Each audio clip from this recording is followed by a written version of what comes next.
All right, everyone. Welcome to the Destiny Corner podcast. I'm your host, Dimitri. All right. And I'm joined here by some new guests. I have Protofoe, I have Emma, I have Deadeyes, and I have Jack. All right. Hey. Say hello, everyone. Introduce Hello, Hey. everyone. yourselves, kind of. Hey. Yeah. So, Proto is a guy that my mother knows from back in the day, from an older podcast, and he's extremely helpful on helping me learn how to use OBS and whatnot because I am technologically insufficient. If you look at the facial hair, you win on that front, so it's fine. For now, you'll catch up. Oh yeah, It's just I'm only about 15 years ahead of you, and this is all I get. So yeah, It's just laziness. That's all it is.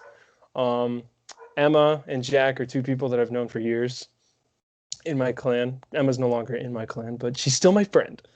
And Deadeyes is somebody that I've only recently met, and he's a very, very nice kid. So thank you to all of you being here tonight, because this is kind of a makeshift podcast because we lost our original guest. But this is going to be fun, and I'm excited. Yeah. Sure. So, You all sound so excited. no, I'm excited. So everyone, how exactly did you all get into Destiny? We'll start with, let's start with Emma. Okay, well, met my husband about 4.5 years ago. He played all the time. He had his own clan. All of his best friends that actually live near us are in the clan. And watching him play Destiny 1, and every week they raided like 3 times. So getting to watch them, I was like, hey, that looks awesome. That looks beautiful. I want to play that. And oh my God, it was the most stressful thing that I have done to date was let my husband sit next to me while I learned how to play Destiny 1. He was like, no, reload your gun. No, kill this thing. No, turn. And I was just like, right. But here we are, like 4 years later, and I just hit legend for the first time in comp and just loving it. My whole clan was gone, which is how I actually ended up in Prophet's clan to begin with. And then, yay, it's just me. Yeah. What about you, Jack? How did you get into Destiny? I got in during Rise of Iron because one of my friends was like, "Hey, this is a pretty cool game. You should play it." And I'm like, okay. And at the time, I literally didn't even have a console or anything to game on. So he was part of the reason that I picked up an Xbox, and so I could play with him. And I remember the only reason I started playing was because I saw Hunters got a bow and arrow shadow shot, and I was like, yep, that's me. I was a fanatic for bow and arrows at the time, and seeing that, I was like, yep, that's cool. I want to do that. And to be honest, like, I do not remember how I actually met you, Prophet. Like, I don't remember. Maybe it was the Crucible match or like a raid or something. I don't fully remember. I don't remember either. I feel like it would have been a raid, but lost the time. Yeah. And then we just hooked up right there and then, and just never really, that's how it's been for a while. All right. And Deadeyes, how did you get into Destiny? Well, I can't hear you. I can't hear you. Let's see if you can fix your mic, man.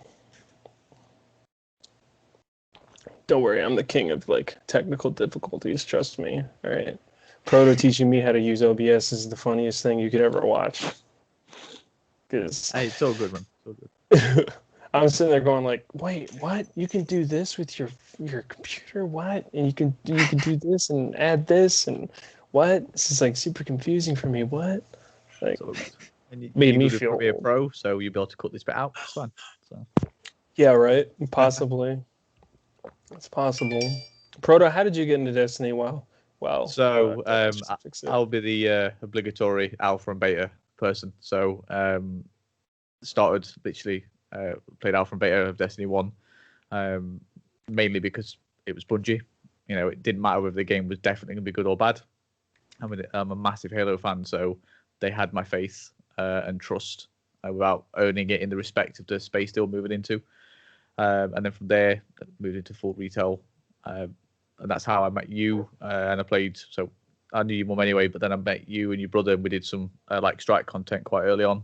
I was trying to think about it the other day, and I think it was like some Nightfall stuff that we would have done back in the first like few weeks, months, when it was still quite fresh and you had to have communication. You had to have voice comms. You couldn't just blitz through it. So.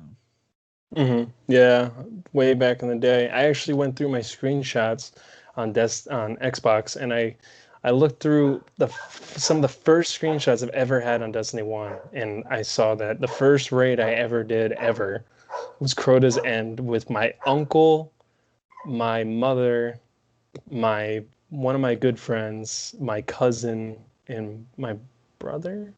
And I just I was looking at all these old screenshots of Destiny 1. I was getting really nostalgic, you know. Oh man. I recommend people do that. They go back on their old screenshots or games and just try to remember what it was like back then and just be like, wow, oh man, I remember that. 2007 when Halo 3 came out and the excitement I had on me when my mom came home from the midnight release. Yeah. Oh man. Good times. I've got, I don't know if you can see it because I've got the background on, but you can't see it a little bit. I've got my Halo 3 helmet, so I can see a little bit. It's glitching through a little, but yeah, that's old school, man. That's old school. Well, Bungie have got a lot of money out of me, but I've got a lot of fun and entertainment out of them. You know, I've met friends, played a lot of games, and don't regret most of it. So, like being up at 4 o'clock in the morning doing a podcast, it's fine. Yeah, I feel you on that. Freaking so this week, it's Solstice of Heroes yet again. All right, and the grind never stops. And Bungie released the TWAB for this week, and that was quite an interesting read. If anybody read it besides me and Proto, did anyone else read it, or is it just me and Proto? Rough glance I had just to look at the stuff that was getting chucked in the vault. So, Proto, you took some notes. Yep. Correct? Yeah.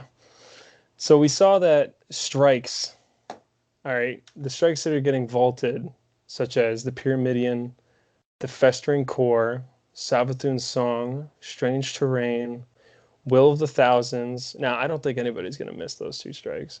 Tree of Probabilities and the Garden World. I definitely don't think people are going to miss those strikes. But, those are the strikes that are getting vaulted. Now, does anybody from that list of strikes, are you going to miss any of those strikes in particular? I'm not going to miss the content, but I'm definitely going to miss people like Asher. So, it makes running through some of them fun. And one of the great things that Bungie have done, even all the way back in Halo games, was alternative voice lines. So I'm going to miss out on that stuff. And, as we'll probably get into later on, there doesn't appear to be that many strikes coming in. So we're not gaining as much as we're losing. So we'll see how that goes. Yeah, I think that's a fair point. What about you, Emma? Are you going to miss any of those strikes?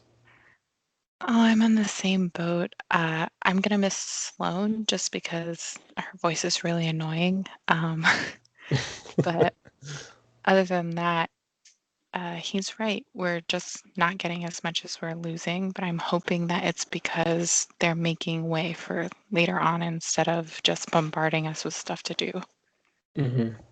What about you, Jack? Strike-wise, like content-wise, I'm not going to miss it, I think. But definitely, I think the memories attached to it, I might miss a little bit for nostalgic reasons. I just finished a Pyramidion run and I realized that, memories of friends getting the Rat King for the first time back when, Year 1 Destiny 2. I've definitely missed stuff like that. What I won't miss is Savathun's Song, because that strike can go to hell, honestly. Right. Now, but yeah, I think it's a nice little mix. Yeah, I mean, it's an interesting mix of strikes. I mean, I think what's a little worrying to me is that, Savathun's Song, the Pyramidion. Those are unique strikes, especially with the boss fights. But we're keeping strikes like the Scarlet Keep, which I know this is going to be crazy, but I just don't particularly think that's a very fun strike. I think that strike was cool the first time, but it felt more like a story mission, not a strike. Because, man, I can't tell you every time I load into the strike playlist and I do Scarlet Keep and I get into that elevator, I'm just like sitting there going like, oh my God, this is taking way longer than it needs to. Like, and I'm just not a fan of strikes that they prevent you from wiping the boss. So like you do too much damage to the boss on Scarlet Keep, and just like Nokris or the Hallowed Lair or the Hallowed Lair, excuse me, they put up a shield around themselves to prevent you from wiping them, and I really don't like that. I think it's really annoying and it makes it take forever. So, and we're keeping strikes like that, like the Scarlet Keep and the Hallowed Lair and the Brood Hold. Yeah, those 3 strikes and Exodus Crash. So those strikes, in my personal opinion, I hate the boss fights. But that's just my opinion. So I don't know if anybody else feels like that. It's funny you mentioned Scarlet Keep. I just loaded into it. Oh, jeez. Rip the dream. What about you, Proto? What do you think about that? So, I don't know. I'm definitely more of the casual player of the group. So I enjoy almost all of the content. So yeah, you right. We can't go in and actually delete a boss. Yes, the elevator is like, it's just seeing how many enemies you can shoot on the way up. But the gunplay and the mechanics of the game, you can put me in that, or you could put me in a square room where enemies just come out of a door, and I'll still enjoy the experience. Yeah. So it's only when you get to higher tier content, so GM, Nightfall, and whatnot, I think where my frustrations would come in, and I don't do that content at the moment. So running Scarlet Keep and whatnot, it's Scarlet Keep. It's fun to do.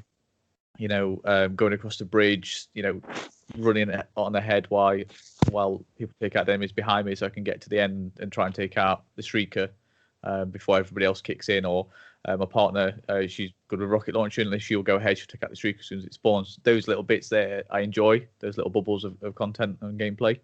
Again, if I did it at a higher level like yourself, then yeah, I probably would hate those strikes a lot more. But as a more casual player, I don't mind them too much, to be fair. Yeah, I think that's fair. I mean, and I don't want people to think that like I'm this like elitist player, because I'm definitely not. I don't even do Grandmaster Nightfalls. I don't even like Master Nightfalls. I was telling Proto just now. I tried doing one yesterday for the Solstice helmet, and I gave up because 2 hours in, and I'm just like, I don't want to do this. This is not fun for me. These enemies are way too tanky, and I'm just saying, like 8 modifiers against you is not fun for me. Like loading it, I didn't mind the old Nightfalls, in Destiny 1, and I'm not saying let's go back to Destiny 1 and all that stuff, but I liked the idea of like one Nightfall has match game and I don't know, iron and something else. Meanwhile, but then it also has like specialists. So there's 1 modifier to help you, but then there's like 3 to help them. So it felt like it was a big challenge, but it didn't feel like so insurmountable that you're just like, I don't want to do this. Like I just don't want to do this. So I'm doing the Master Nightfall yesterday, and it's just not fun. Because I'm just sitting there like slowly making my way through every encounter, and then you get to the boss fight, and this strike sucks this week. What's it called? The Festering Core, because it's again a boss that puts up a shield if you do too much damage, and then you're locked in this room with all these enemies that can one-shot you. And I know some people think that's good content. I just don't think it is. I think it's better to design an interesting boss fight with interesting mechanics rather than super tanky and then I surround you with enemies, and then super tanky until I surround you with enemies, and then super tanky and then I surround you with enemies, and then it's over. Like that's just not fun for me. Like I think that's part of the reason Gambit suffered, because it's the same problem. It's not even counting all the other issues with Gambit, but the boss fights in Gambit are super boring because it's just do damage, move on to the next part, do damage, move on to the next part, do damage. Like, I know we all bring it up all the time, Menagerie and how great it was, and it's like I'm just a little frustrated at the fact that they don't seem to have learned from it. You can implement stuff from Menagerie into other parts of the game to make encounters more interesting. Like maybe during Gambit, and I've heard people say this before. I believe I heard this on Fireteam chat. I don't want to steal someone's idea. All right, this is not my idea. This is something I heard. But he said something along the lines of like in Gambit, what if at some point during the boss fight, two people, one from each team, they have to like race each other to get this thing and then pop it or whatever, and then that enables you to start doing damage faster or whatever, you know. But I'm saying like that's a cool idea to like make it more engaging for your team instead of just pelter him, move, pelter him, move, pelter him, move, you know. I just think that the boss fights in Destiny have been suffering for quite a while, and don't even get me started on Stomp. Oh my God, Jack knows I Yeah. hate Stomp more than anything else in the game. Yeah. Because they just made swords good, but Stomp is still a problem, you know. But you know, what do you guys think about that whole issue? I Go think for it. Stomp definitely. So it's more the architects than Stomp. Mm-hmm. So Becky will attest that the amount of times I rage because I was killed by an architect. No, I was killed by Stomp. I was killed by getting slammed into a wall. You know, just because the game can't read what killed me, it just frustrates the hell out of me. That's like the portion of Bungie that I don't like, but it's more just a frustration with it. But you're right. Things like Menagerie is amazing. It's relaxing to play, but it's varied enough that you can put an hour into it, do multiple runs, and still come away with something, whether it's loot or whether it's just a good time. Gambit, we really, really like it. They are merging the modes, so they're getting rid of Reckoning, aren't they? They're vaulting Reckoning, and then they're merging Prime and Standard into one. So it'll be Prime, Mechanic, so one round, and then how that progresses, they are going to change, and they're going to release more details on, which is good. But there are no new Gambit maps coming. They're removing maps, they're vaulting them, but they aren't putting any in, which is a bit of a shame because Drifter seems to be a big part of the next expansion. So he thought that he would be dropping some new maps, but he isn't, which is unfortunate. Yeah, what about you, man? Jack, what do you guys think about boss fights and whatnot, Stomp, all that? Oh, good Lord, I hate Stomp. I have also been killed multiple times. It's almost like sacrificing yourself for your team, going up there with a sword, and you know you're going to get stomped, but let me see if I can get one good swing in here before I hit the wall and die. And I'm not gonna say that I rage because I try not to, but I have gotten very mad. Right. Especially when it says killed by the architects, because come on, like own up to it. Yeah. Damn right. Do you think that's like a ploy by Bungie to not make us get mad about Stomp? It's all conspiracy, folks. I'm telling you. No. Honest to God, I think Stomp is put in by the architects in order to be like, hey, we killed you. Yeah, right. Like the old times in Halo 3, those towers on that one Forge map, and if you went too far, they'd kill you. Yeah. What about you, Jack? What do you think about all that? Yeah, I feel like stomping is just sort of like an excuse for like interesting or different sort of mechanics within like an encounter. Because it's just like, oh, well, God forbid you stand 10 like meters within a boss, otherwise you'll get stomped to hell. Right. Yeah, And yeah, I understand that. Yeah. like I'm not too bad with stomp, but it just seems so mindless that bosses do it every single time you get like close enough for them to be able to activate it. Yeah. I think that it can get frustrating just because like I think it's bigger now. It's more frustrating now because swords are good right now. So we're really feeling it really bad right now because people want to use the swords, but they can't because these boss fights, They just every single boss in the game stomps you. Every single boss, even floating bosses stomp you. Which is like boggles my mind that a Hydra can stomp you without breaking itself, you know? But Or a slamming. servitor. A servitor can stomp you. Like it's just so frustrating. Everything stomps you. Like there's no boss that you could possibly get around that doesn't stomp you. Like Not just oh, bosses, and then but ogres like push you. ogres. Yeah, yeah. So Ogres, you're on Titan, and they just go boom, and you're like, see, you're just out there in the methane. You just keep yeah, going on. yeah. So yeah, And the You just hope. ogre can launch you with his beam now in Destiny 2, you know? And Mhm. that's something that I don't think gets talked about enough. Ogres didn't do that in D1. And then all of a Yeah. sudden they were like, well, what if ogres could like send you flying with their beam? I've been shot by an ogre beam so hard that like I'm flying into a wall and die.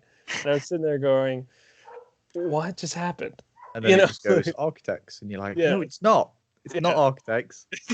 They did not kill me. Okay, it was the freaking ogre with the eye beam. I saw it. Yeah, right. Stop I it. felt it. I have been Yeah, hurt yeah. by So, this, you it know? was funny back in like you said, like Halo 3 and the other Halo games, where you'd get killed by something randomly, and it would be architects. Because you're like, that's fine. That's a random thing in multiplayer. Sometimes you could get killed by architects. I get that. That's cool.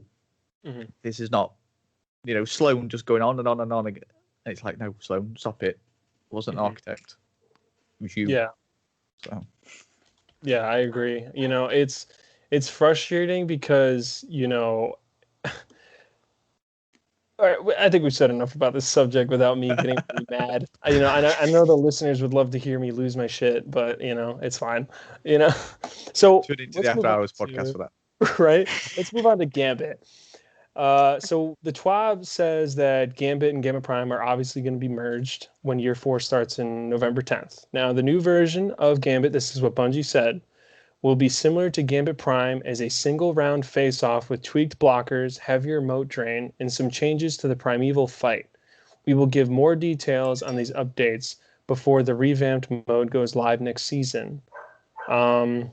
Unlike strikes and other PvE content, the Year 4 Gambit playlist map selection is a best of list. Now this makes me laugh a little. Best of, as if there was that many maps in the first place. Right? Aren't there like 4? There's there's 6 maps in Gambit / Gambit Prime, and it's like there's no best of with that small. Like I can understand that with strikes because there's quite a few strikes in the game, and like Crucible maps I can understand, but best of Gambit, I would understand that if you're adding like because they're taking away 2 maps now. I don't think I've ever met anybody who said they liked Kell's Grave. All right, but Cathedral Scars, I know some people actually liked. And we're keeping Emerald Coast, Legion's Folly, Deep Six, and New Arcadia. And, you know, it's fine, but I think we're on the same page with Proto, where it's like you're taking away 2 maps, but you're not adding 2 new maps. So what? Or even What's any the map. point? Yeah. Just one on Europa, surely. Yeah. That might come in a season, but again, Drift is such a big part of appears to be such a big part of the start of the expansion. Mhm. Him and Eris and the Stranger are getting together, and not like that. And it's where is he? Again, we might get it down the line. They might not want to spoil it in a random post, well, not random, but on a structured post on a Thursday. But it's still, they could have put redacted like they have done for other content on the list. Yeah. So to me, it just says that there's no Gambit map coming, which is Yeah. a really big shame because Yeah. we really do enjoy it. So Yeah, I mean, I used to absolutely hate Gambit, but now I'm kind of at the point where now I just don't take it as seriously. And now that I just play it to play it, I actually kind of enjoy it, only in the sense that I don't care if I win or lose per se. If I win, great. If I don't, whatever. I'm just trying to have fun now. And that's how I got through those Solstice Gambit matches. But I noticed that, we're getting 1 strike on Europa, which look, I know content's hard to make, but 1 strike, 1 new strike on an expansion that's supposed to be this big, it's just a little disappointing because it's like it's supposed to be this really cool and awesome location, but we're only going to get 1 strike to enjoy. And then we're getting Fallen Saber and Devil's Lair later in Year 4. And it's like, that's cool, but those are old strikes. All you had to do was copy paste, fix some things. Maybe you're obviously gonna update the graphics and all that stuff. Of Pros will course. is there at launch as well, so we get 2 Yeah, strikes in total. But again, like you said, only one of them's new. yeah, So yeah. And it's just like it's kind of lame to me. I don't know. I mean, I just kind of want new content. I don't want to play because you're going to be in the strike playlist and you're going to be playing a ton of old strikes again, and then the occasional one new strike on Europa. And I don't know about you guys, but there's a lot of times in the strike playlist where I get the same strike multiple times. Over and over again. Yeah. That happened to me earlier tonight. and you want one with a fallen end boss, and it just never appears. It's happening to me right now. Yeah. Jack's going through that right now. I need a fallen. I've had to load out of 2 hollowed layers because I'm not going through that. Mm-hmm. And I don't think Scorn bosses count as fallen bosses for that bounty, do they? I don't think They do not. No. They do not. Yeah. No. That's So annoying. what have you got? You've got Exodus Black, and I think it's Exodus Black that's a definite. You have Exodus Black and Warden of Nothing, I believe, technically counts. He's a server, so I think it counts.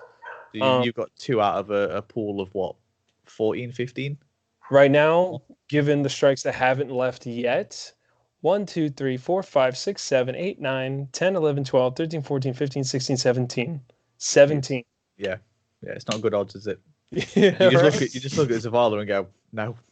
Architects, where are you? Take it out. It says Gambit Prime armor perks will be deprecated. We are exploring ways to rebalance and reintroduce some of these perks as armor mods in the future. Alongside these, I don't know how they're going to do that per se, because the way that mods are working, right? Is it changing next season, or is the change already here with mods where it's like that year or something like that? It's like the yearly mods. It's 2 previous seasons, isn't it? Yeah, but isn't it changing next season? It's not in yet. If it is changing, yeah. So I don't know how they're going to implement that change, because it's like, well, then when are the mods going to be added, and how long will they be viable on that armor until I have to get another set to do that? I mean, honestly, to avoid the problem, I might as well just scrap them and just avoid the trouble. It would be a good system, and it would be very grindy and repeatable every season. But that might tie into a question I've got for later on. Is doing them through the recaster, is making them a mod through there, or even if they're achievable through the Drifter himself. You know, if he's like, oh, we can't go to Reckoning anymore, complete these quests, get these mods, and you slot them in. So, I mean, that'd be an interesting way to do it. At least there'd be a specific way to do it. Yeah, and you have to do the content to get them. So you've got to do Gambit to understand Gambit, to get the mods to then improve. So it's a progression system as well to make your life easier, in theory. What about you, Jack? Once you let me know, just hit me up. What do you think about the Gambit changes, Jack?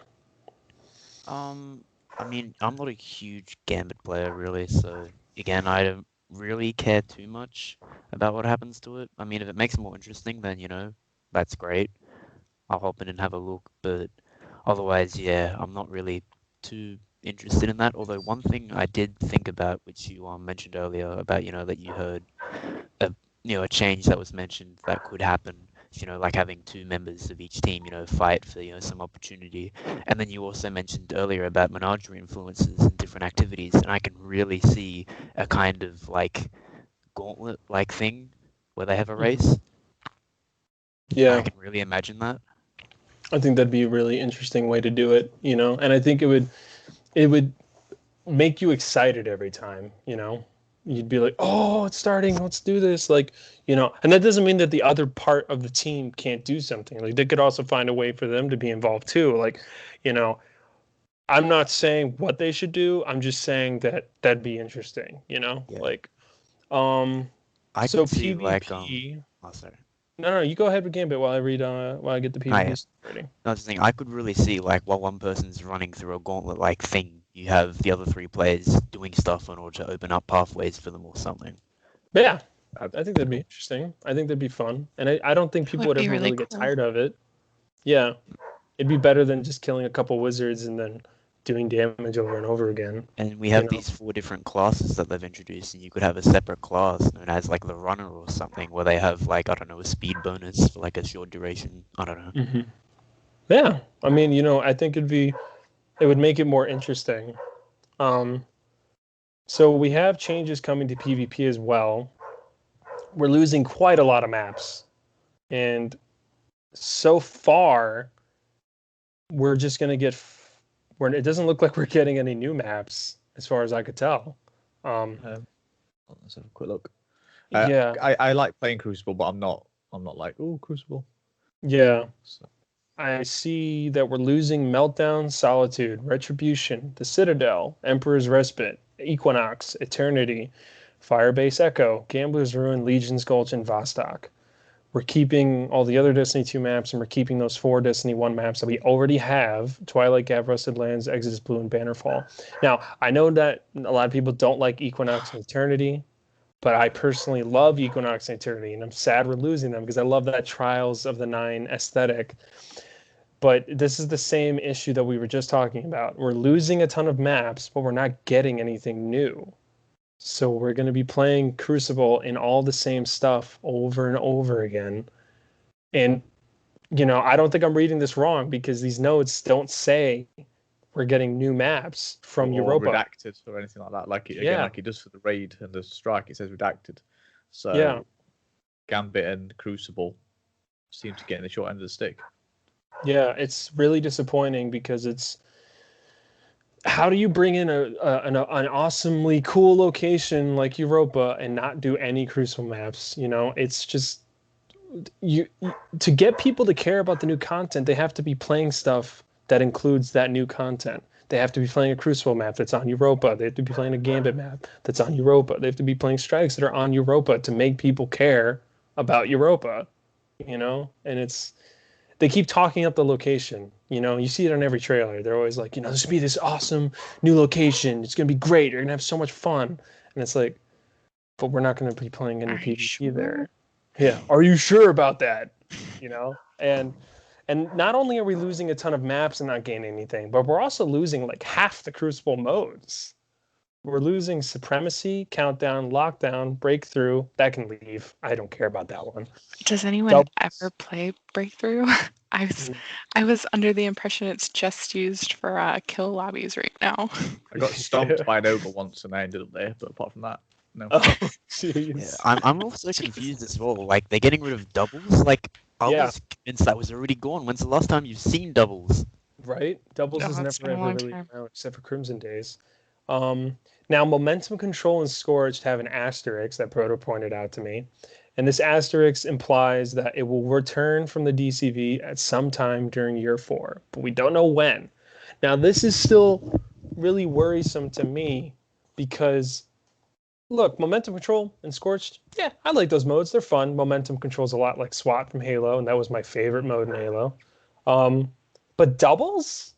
That, I just don't understand that. Like, doubles is a fun mode. I really like it. I know Jack and I love to play it together, and so it's really frustrating to see that mode get taken away, but Showdown is staying, Survival is staying, Supremacy is leaving, but that's been in Destiny forever.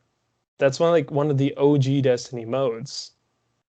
So it's a little weird that they're leaving, and we're not getting any new modes. Yeah, I was about to say, once again, I would course really not. like to see Rift come back. I just said Proto, didn't I Yeah, you just say mentioned that that to earlier. you? Yeah, Yeah. Rift, yeah. I would Awesome. love Rift to come back, Oh, look, Rift wasn't perfect, but it was fun. It was a stupid fun mode. So that's something that I'm not super hype about. And again, I'm with Proto. I'm not the biggest PvP guy. I don't even play Trials anymore. I don't care about PvP. I just play it to have fun or to get shit done. Yeah. But I don't like sweating in it anymore, because then I just get really annoyed. So that's a little weird for me. I absolutely love the Crucible. I go in That's why I brought every you on. week and sweat my ass off. It hurts my heart to hear all this information. It really does. I'm losing maps. I'm losing safe spaces. I know all those maps by heart. Uh, Obviously, I don't play every single mode, because who wants to play?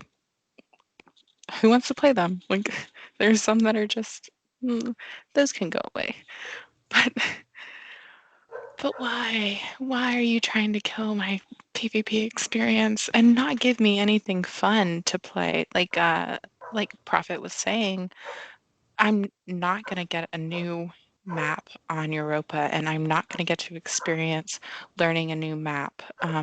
When the OG Destiny 1 maps came on, I was like, holy crap, I know this. This is awesome. Like, that was great nostalgia content, but come on, like, give me something new to learn. Give me a spot where I have to be like, oh, I just got headshot. That's a sniper lane. Like, where is all this like consideration for those of us who do play PvP hardcore? Like, I think we should preface it as well by saying that potentially it's not an exhaustive list, but they have put the redacted on some bits and not on others. So reading into it as it is, and if the expansion originally was due out in like 3 weeks, you think they would know if they had content for these areas. So I'd love to be wrong. I'd love for them to go, actually, yep, there's a new Gambit map, there's 3 new Crucible maps, or there isn't now, but there will be on the first new full season of the expansion. But drop that now, because other people are going to have read this and feeling the same way we are. So it'd be nice for them to put people's minds at ease. Yeah, and I mean, I don't want to say that this information is going to make a ton of people not buy the expansion, but it is going to make some people not buy the expansion. Well, I assume we're all on Xbox. Yeah. So in a way, we don't need to buy it again. And I guess assume most of us have got Game Pass. If not, if you get Game Pass, it's a risk-free and a guilt-free purchase, which doesn't excuse them if they don't put in that amount of content. But for gamers like us that have already got it, we're fine. So it's PC, PS4, Stadia people that are the ones that would be paying for less content if that list is like that. I'm really hoping that they're trolling us right now with this list. Like, let's be real. How funny would it be if you're right? If on launch day they're like, just kidding, here's all this new stuff to do. That would be great. Do I think they're that funny? No, but Yeah. I'm with you on that. I do think it's a very fair point to say that we don't know entirely yet, but I agree with Proto that we should know by now. Like, we should easily know by now. Like, I don't think there's enough time left for them to like just make up a map, because they've already said multiple times over the years how hard it is for them just to move something in the game. So the rendering on the back end and stuff, isn't it? Exactly, which I just don't think there's enough time for them to make a new map for Crucible. Like, I'm not hoping that they're making a new map. I'm hoping that they're trolling us by not releasing that they are making a new map. Yeah, right. Can you imagine? I don't know if I'd be very happy about that, but I would spend an entire day laughing about that. Yeah. Although there is an interesting part that Proto pointed out to me earlier. The Trials of Osiris note, which is literally like a tiny paragraph, but the Trials of Osiris experience is not impacted by other content moving into the DCV this year. For those of you who don't know, the DCV is the Destiny Content Vault, which is where all the old stuff is going to go so they can work on it. The Lighthouse will continue to be available to those who are able to complete a flawless passage. Now, Proto pointed out to me this doesn't make any sense at all. Proto, you want to talk about that? So for those that don't know, or those that haven't gotten there in Destiny 2 like myself, Lighthouse is on Mercury, which is going to be entering the DCV. So other content that is entering there is on locations that have been cut. So either because it's its own little standalone bit and you can't access it from the base of Mercury itself, that might be why it's kept in, or potentially they might be doing a Trials of 9 where they're going to do a new trials of something, but they don't want to spoil it yet. So they're leaving it as Trials of Osiris until it becomes Trials of, and then something on Europa. And that's what I would really like, because they're sticking with that theme of if it's on this planet, it's gone. Whereas Trials players still get to keep their trip to Mercury each week if they're successful. So if they're doing that, then why can't they keep other content like PvP maps? Because those maps can't be accessed through PvE content. So it doesn't quite make sense from a gameplay perspective, obviously there'll be mechanics and there'll be a server reason for it all. But from us sat here playing, it doesn't make sense, at least to myself. So. Yeah, I agree. It's a bit frustrating because it doesn't make any sense. And I know it's really not supposed to be seen as this big a deal. Like, it's really not that big a deal, guys. Like, it's just like a little thing. It's just one location. Like, and it's like, I get that, but at the same time, it's like, it's not supposed to be there. So why are you saying that it is going to be there? It's just make up another location for it to be then, because what's the point of vaulting it if it's still technically there? Like, it's just, it doesn't make any sense. I know it's like that big a deal. Location. I don't know about you guys, but I like it. It's especially on PC, because on PC as well. When you crank the settings up, it is a gorgeous location, especially with the pyramid there. It is absolutely stunning. So from an art perspective, I really like it. And it had so much potential, and yeah, it didn't live up to it, but it's still really good. It looks good. You can blitz through. If that's your flashpoint, you can do that quicker than any other location. You can get around it, get the content done, get your progression, while also still being in a place that looks good. And then the gameplay loop, is so much more confined, so it feels more rewarding in a much shorter period of time. I think that every time I experience Mercury, I experience a missed opportunity, because Mercury is just so small. And I agree with you. It's a gorgeous location. I love that Egyptian style to it. And, I just wish it was bigger. I just really wish it was just bigger, because like, it had the potential to be an awesome, awesome location with all those looks and the music. And like, so I agree with you that it's a great looking location. But I mean, it's the same thing about Titan. Titan is a really cool location. And, Jack's heard me bitch about this plenty of times, where I just don't understand why Titan never got expanded, why they never put a strike in like the deep, dank hive location, where during the story mission, if you're going down, that ogre climbs out of the elevator shaft, and like, why they never put a strike down there or something, or why they never did a raid under the water and stuff like that. Like, I think Destiny could really use an underwater location. That'd be so cool. And so I just think, again, Titan is another location that I think was a missed opportunity, because I just think it's a little hilarious to me that the EDZ is like the biggest location or whatever. But to me, it's one of the most boring. It's just a discount Cosmodrome. And I never even cared about the Cosmodrome that much. Like, yes, the Cosmodrome's the OG location. And yes, I'm excited for it to come back, hopefully with new shit. But I still think other locations were better. Like the Plague Lands, I thought was a better version of the Cosmodrome. And so like EDZ is just, honestly, to me, the EDZ it's kind of on par with the Cosmodrome. It's kind of like, it's all right. Like Venus was better. The Dreadnought was better. Mars and D1 was better. So, I just, they have these great ideas and they never really flesh them out enough. So I'm a little sad about it, but I'm hoping that this is a trend upwards. So that's why I'm really nervous and hoping that Europa is really fleshed out.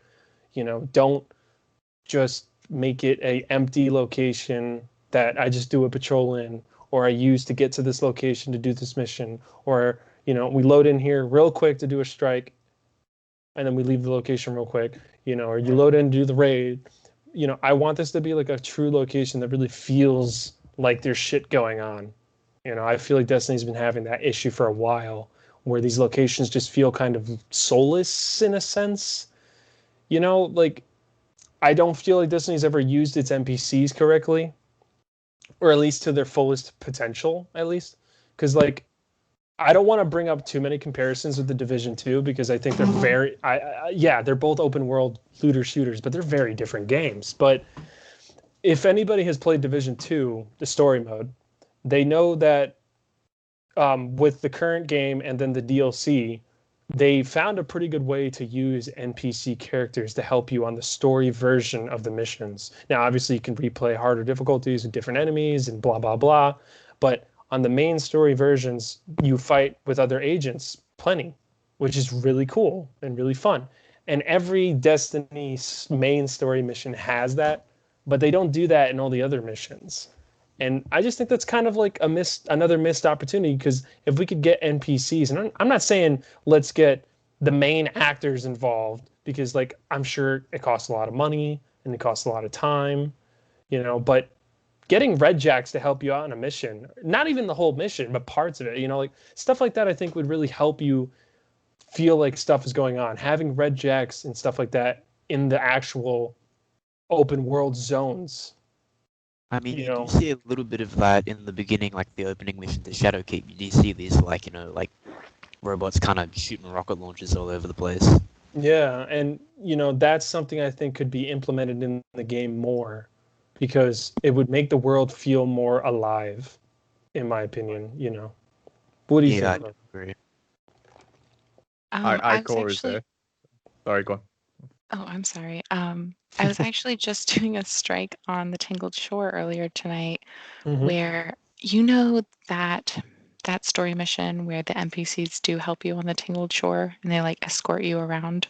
Yeah, where you first arrive. Yes. So somebody had started that story mission, and those NPCs were just like chilling at the beginning of where you load in for the strike. And I was like, hey, look, it's those dudes. Like, you're right. That is really cool, that aspect. And looking at other games that do that, you kind of do wonder, like, hey, why is it just us, like, all the time? Especially when they had is it Savathun's song where they're like, we came down here as a team of 9 and now we're all dead. Like, okay, there's 3 of us. Like, maybe you guys could, give us some NPCs that could die. Like, yeah. And then at the end, there's just 3 of you. Like, that would be fine. Yeah. Yeah, I think that strikes a good idea, because like Takeo 3, like I would have liked to have turned the corner on the boss fight and seen her sacrifice herself, turn herself into, like, let herself die and turn into the crystal to use her. Think that strike would mean more to you if you like turn and see it actually happen. Especially, Jack's heard this from me before. The audio on that strike pisses me off, because like the way they edited it is super weird, because she'll be like, there's no crystals here. And then literally like 2 seconds later, she's like, there's no crystals here. Never mind, I got a plan. Like, it's just like really weird and jarring, the audio in that strike. If you have a chance, replay that strike and just listen for that part, because it's super odd the way they edited it, where she just switches her idea in literally 2 human seconds. It's really jarring to me. But okay, I'll probably get it 3 times in a row when queuing up anyway. So yeah, I'll have no choice.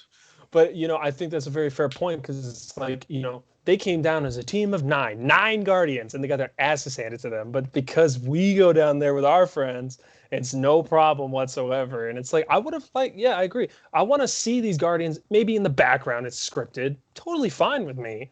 But I want to see it happen. Like, I want to see, like, you're loading, you're going into one of the rooms and you see another guardian get like killed and turned into a crystal, and you're like, fuck, no. Like, you have to have these emotional moments to make you give a shit about what you're doing. And like, it doesn't even have to be a scripted moment that slows down the gameplay. It can just happen in the distance as you're going towards that room or whatever. It just happens organically while you're playing, so it doesn't slow down the gameplay or anything. So you don't have to worry about. Yeah. I'm sorry. No, especially when you think of the way that we play these strikes is you're focusing on what you're focusing on. Imagine like you've played this strike like 3 times, and then one day you're looking around, you just happen to be, and you see it happen, and you're like, that's been happening the whole time? Like, what? It will make you pay more attention. It will make you look for those little things that are happening in the distance, and not just focus on, okay, I have to kill these guys again for like the 60th time this week. Mm-hmm. Yeah, I agree. And maybe like, like I know, Proto, you said you love it when they have alternate audio. Maybe every once in a while, instead of a warlock getting killed, it's a titan getting killed. and maybe he gets killed in a To be slightly fair, different way. just all hunters. So Yeah. All right. Yeah. Hate on us hunters. Yeah. Yeah. Just Um. all hunters. Yeah. Right. But What I it- think what I'd like to see with it, Yeah. what would be awesome would be, which I love Destiny and Destiny 1, World of Warcraft's my bread and butter. Mhm. So Mhm. they could take, so you've got triumphs and everything like that in Destiny.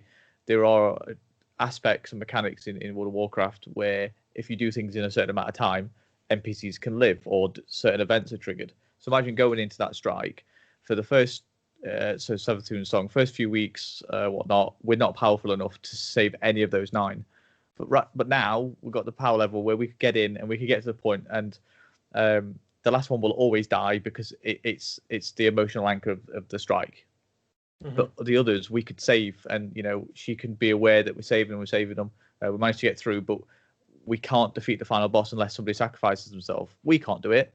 We don't expect the other 8 people we just saved, so she makes that sacrifice, and we turn that corner and we see her do it. And you get an achievement for it, or you get a triumph, or you get a shader or a sparrow or anything for it.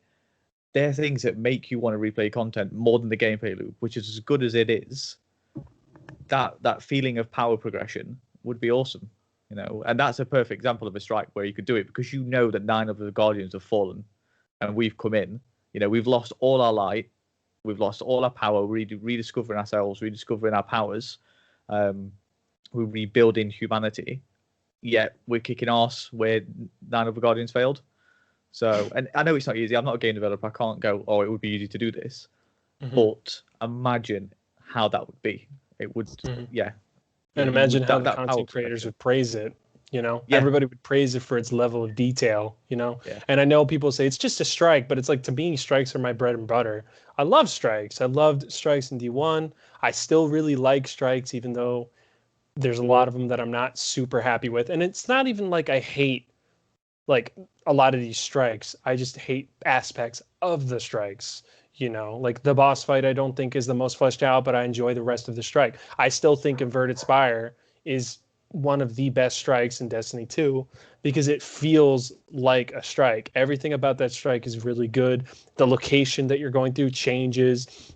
I mean, come on, Inverted Spire, you start in the random zone, you cross some floating platforms, you launch yourself across, then you fight through a chasm, then you jump across another chasm, and then you go across a war-torn battlefield, then you fight onto a Cabal drill, then you fight through the actual drilling zone, then you get into the actual Vex area, then you fall down another area, then you fall down to another area, and then you fight the boss. That strike is awesome. And I think if every strike followed that type of formula, they would all be really solid, because there's certain strikes that just feel really lazy, like Inverted Spire. I just keep saying Inverted Spire.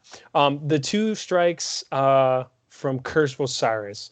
Now, Jack knows that I hate strikes that reuse story missions because it's lazy to me. But the thing I hate about those strikes is that the Infinite Forest was a really cool idea that never fully got fleshed out. But so much of those strikes is just going through the infinite forest, the inverted forest, going through the infinite forest as fast as possible because nobody wants to be in there that long. So everybody just powers through it really fast. And then after you get through that part, you're just playing the story mission again with just different dialogue and slightly different encounters. But it's like, that's a wasted chance because half that strike is in the infinite forest and there's really nothing unique going on in there. So that's an issue. And then you have strikes like the Nokra strike and the Worm God strike, which I really don't like because it's really just those are just the entire mission, but it's a strike. And it's like you really couldn't do anything different with those at all. You couldn't somehow do anything. And that's worrying to me because that's when Bungie had the help of the other studios, and they just didn't utilize that help, in my opinion, the correct way. Because it's like those studios were very, very talented. You could have used them to their talents to make these strikes unique. And the Worm God strike just doesn't even make any sense because it's like it's a Worm God. It should not be a strike boss, like ever. you know. Yeah, I know. But it's got Stephen Fry, which Yeah. is awesome. So Yeah, that's true. That's true. Stephen Fry saves Um, everything. but you know, I think we made a good point of like I think NPCs need to be involved far more in the open world and in missions and in strikes. I love Proto's idea of saving those guardians. I think that's a fantastic idea.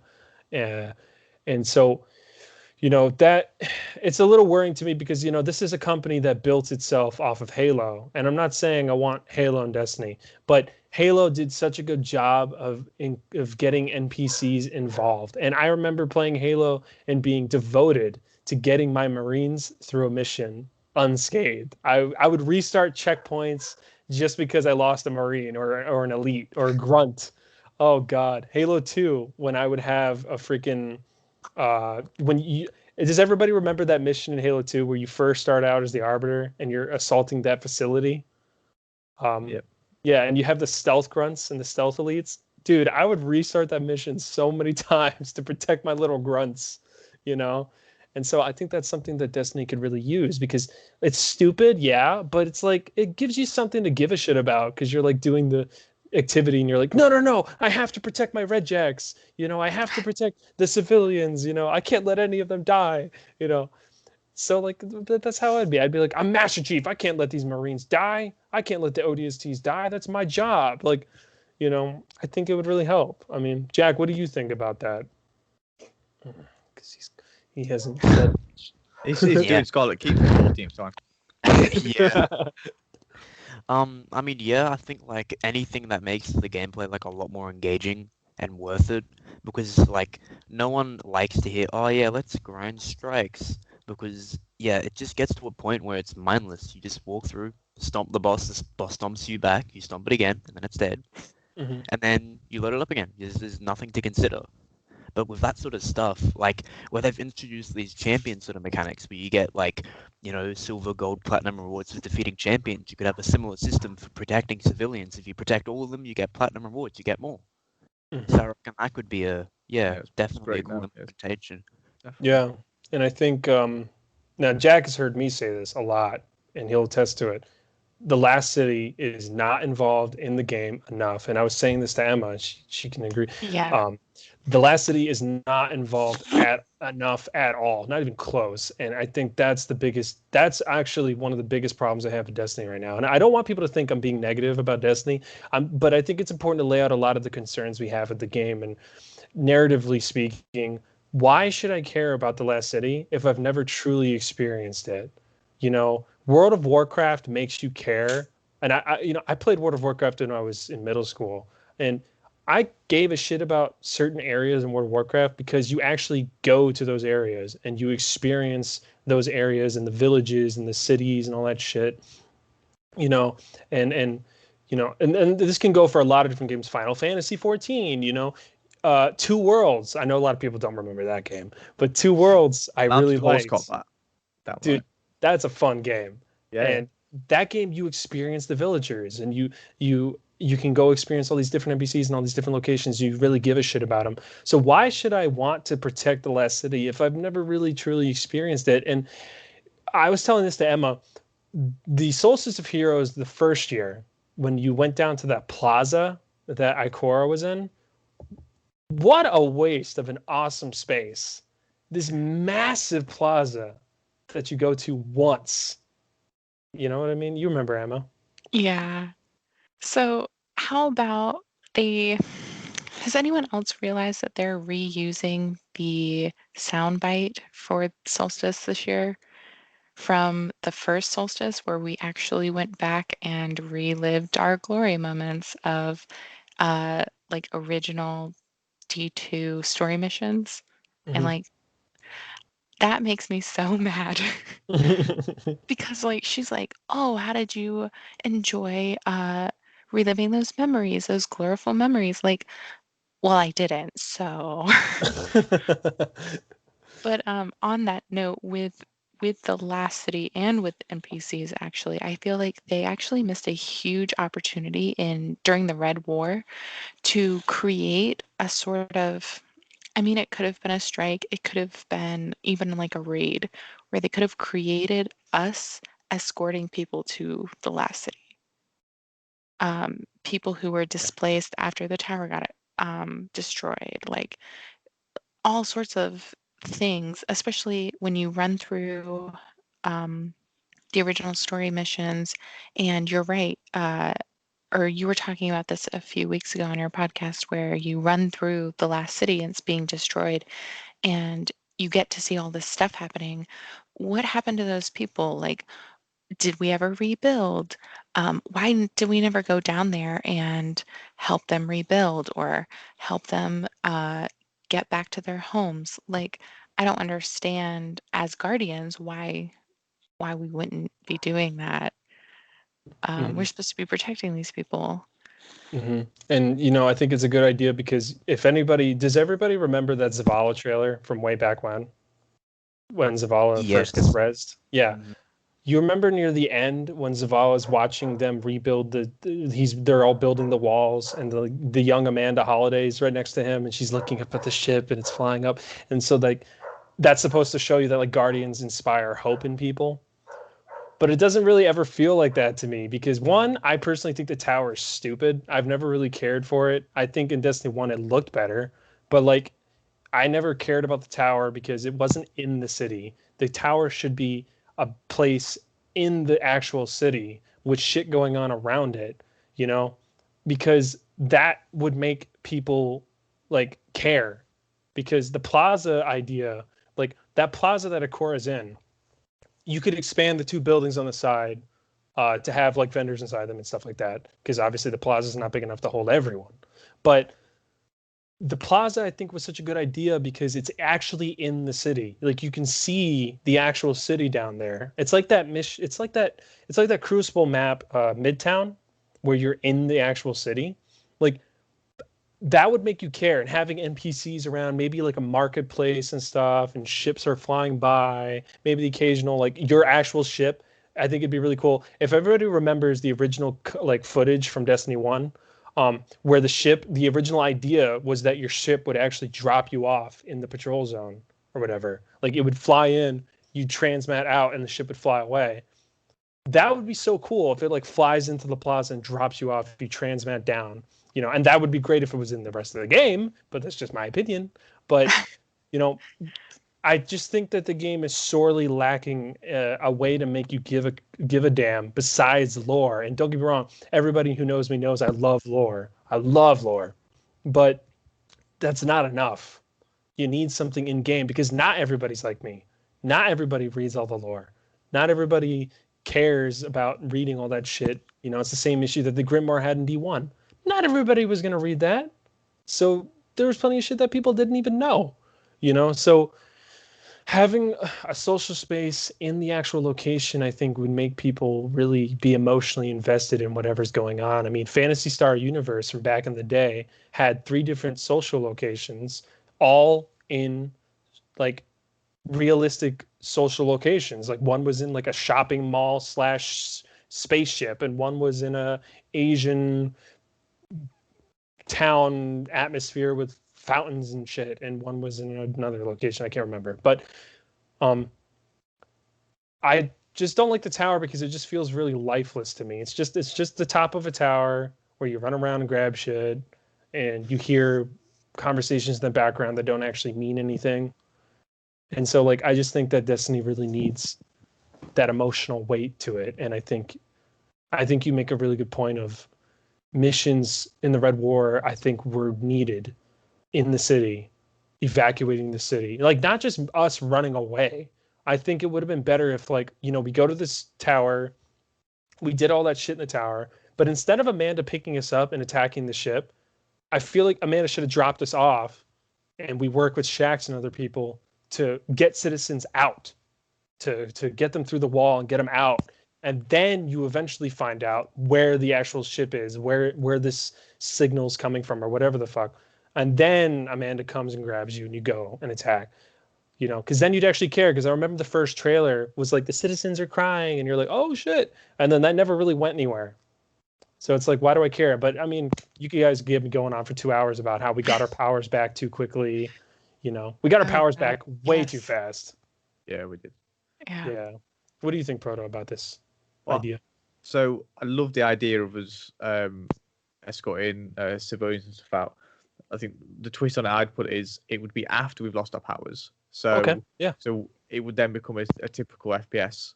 There's Yeah. no magic. There's nothing like that. It is us escorting other people that have lost their light to the farm or to somewhere. But we've never gone back to the original tower that I'm aware of. There's a Except for D2. Outbreak.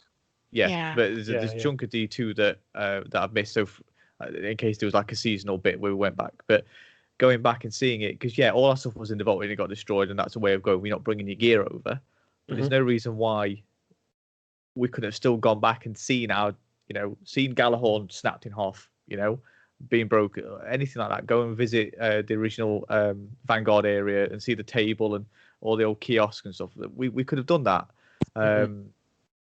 Then they chose not to do it. That's fine. They produced new content and they moved us forward. But the towers are, like you say, they're surrounding the last city, so we can see towers from where we are. So not being able to see it is, excuse my crudeness, it's a massive cock tease because it's there, but we can't get to it. Back in D1 when it was on the 360 and the PS3, okay, right, you're rendering a world, you've got limitations. Moving on to current gen, that limitation was removed massively, and then obviously moving forward to next gen and it being on PC, there's no reason, unless it's a choice by them, that they can't do it. And that they could reuse assets, and we'd be happy with that. Nostalgia works. It doesn't sell moving forward, but it can flesh out. It can flesh out a year. You release an expansion, you get 2 or 3 months in, well, 3 months in, you release a new season, and you release something from the past like they're going to do with Cosmodrome. That's fine. Drip feed us. It would have been great. And Red War was massive. When bloody Hawthorne, that's all she ever talks about because they never gave her any new voice files. But there should have been more to it. There should have been more. And I loved Red War. It was incredible. The lore behind it was massive. But yeah, I don't know, like the revelation of the speaker never actually speaking to the traveler, but understanding and communicating with him. Just because he doesn't speak to him, that was enough for Goal to be like, oh, you don't speak to him, you're false. Just because he doesn't speak, there are religions in the world where you don't speak to the person, but you still understand them, and that was that, and that was massive. So, and and I think that's a great point, especially when you said the lore behind the Red War. Those, if anybody remembers some of those scattered lore stories of Guardians during the Red War who sacrificed themselves to save civilians, like the one Guardian where the radio was having issues, so the radio technician was going to go up during the storm to check, and the Guardian told him, "No, you go. I'll go check it." And the Guardian went and fixed it, and then he got blown up by the Cabal. Those are awesome lore stories, and honestly, it sounds cliche, but we all love this game. You kind of tear up a little when you read them because they're so well written and they're so incredibly sad. I would have loved quick little cutscenes of stuff like that during the cutscenes of the story, during the beginning of that war, to show you, not just dead bodies around in a random campsite, because that's really all we ever got of Guardians being dead. I would have loved to see that kind of stuff in a cutscene, because then you care, because then you're like, these other Guardians are getting killed, and you're like, oh fuck, It could have been us. That's how you feel. Yeah, isn't it? It's like, easily. Yeah, it could have been us as a Guardian. So. Yeah, and so, I think that's a really good point to make, and I agree with you. The Red War was really solid for what it was, and I still think it was way better than the Shadowkeep storyline, Curse Osiris, Warmind. I still think it was a much better fleshed out story. And I know people talk shit about Gaul. I actually liked Gaul. I really liked him as a character, and I think he was really interesting. And whoever his voice actor is, I'm sorry I don't know your name, he was really good. I want to say, I know he plays somebody, and I want to say it's Gaul, but it might not be. It's have you played Doom? So, yeah, I played Dr. Hayden.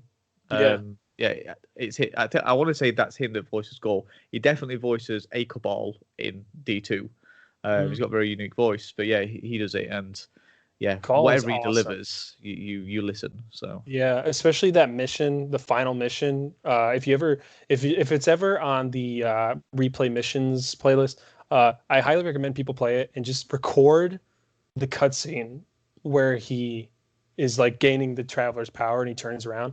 That voice dialogue right there is some of the best I've heard in Destiny. It's so good because if you have headphones on and the lights are off and you're just like hearing him talk shit to you, you're like, oh shit. He's like, the island of 1,000 worlds. I am Ghoul.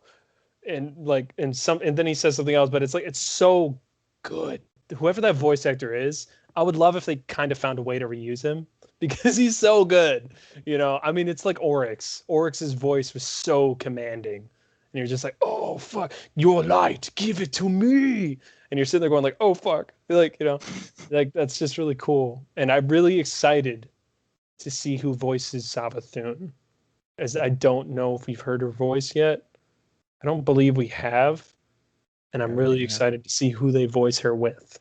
He voices Callus. I just had a quick look. He voices Callus. I knew he voiced, a Cabal. Yeah, he voices Callus, the guy. Yeah, the guy from Doom. Yeah, Callus has a great voice too. Yeah. And I love how he just doesn't give a shit about anything. He's always just laughing about everything.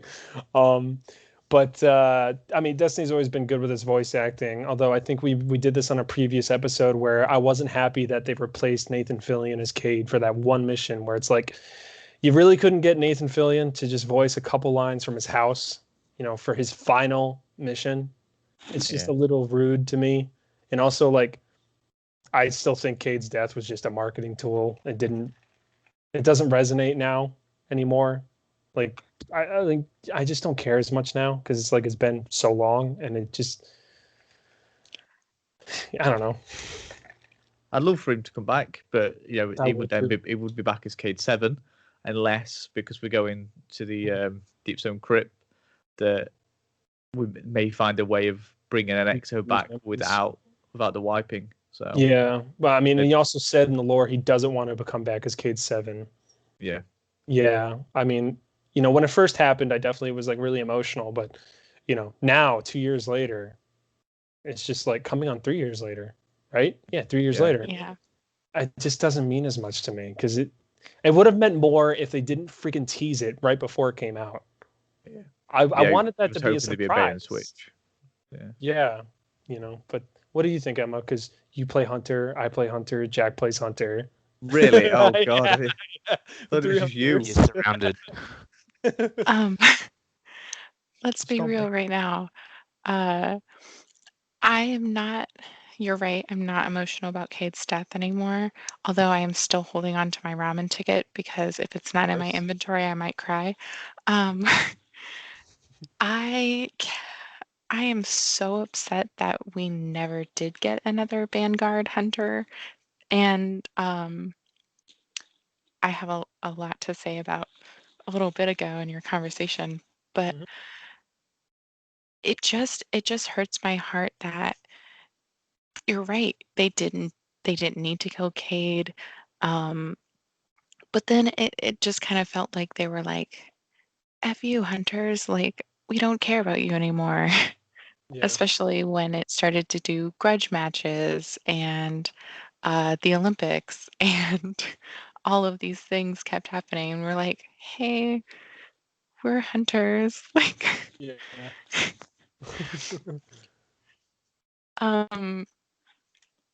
If you don't mind me backtracking for a second, No, go for it. I wanted to touch on a point that you made earlier about Europa and even a little bit further when you were talking about World of Warcraft.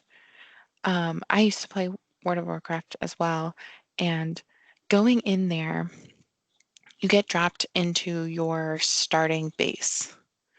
So based on like what kind of character you have. I thought that was amazing.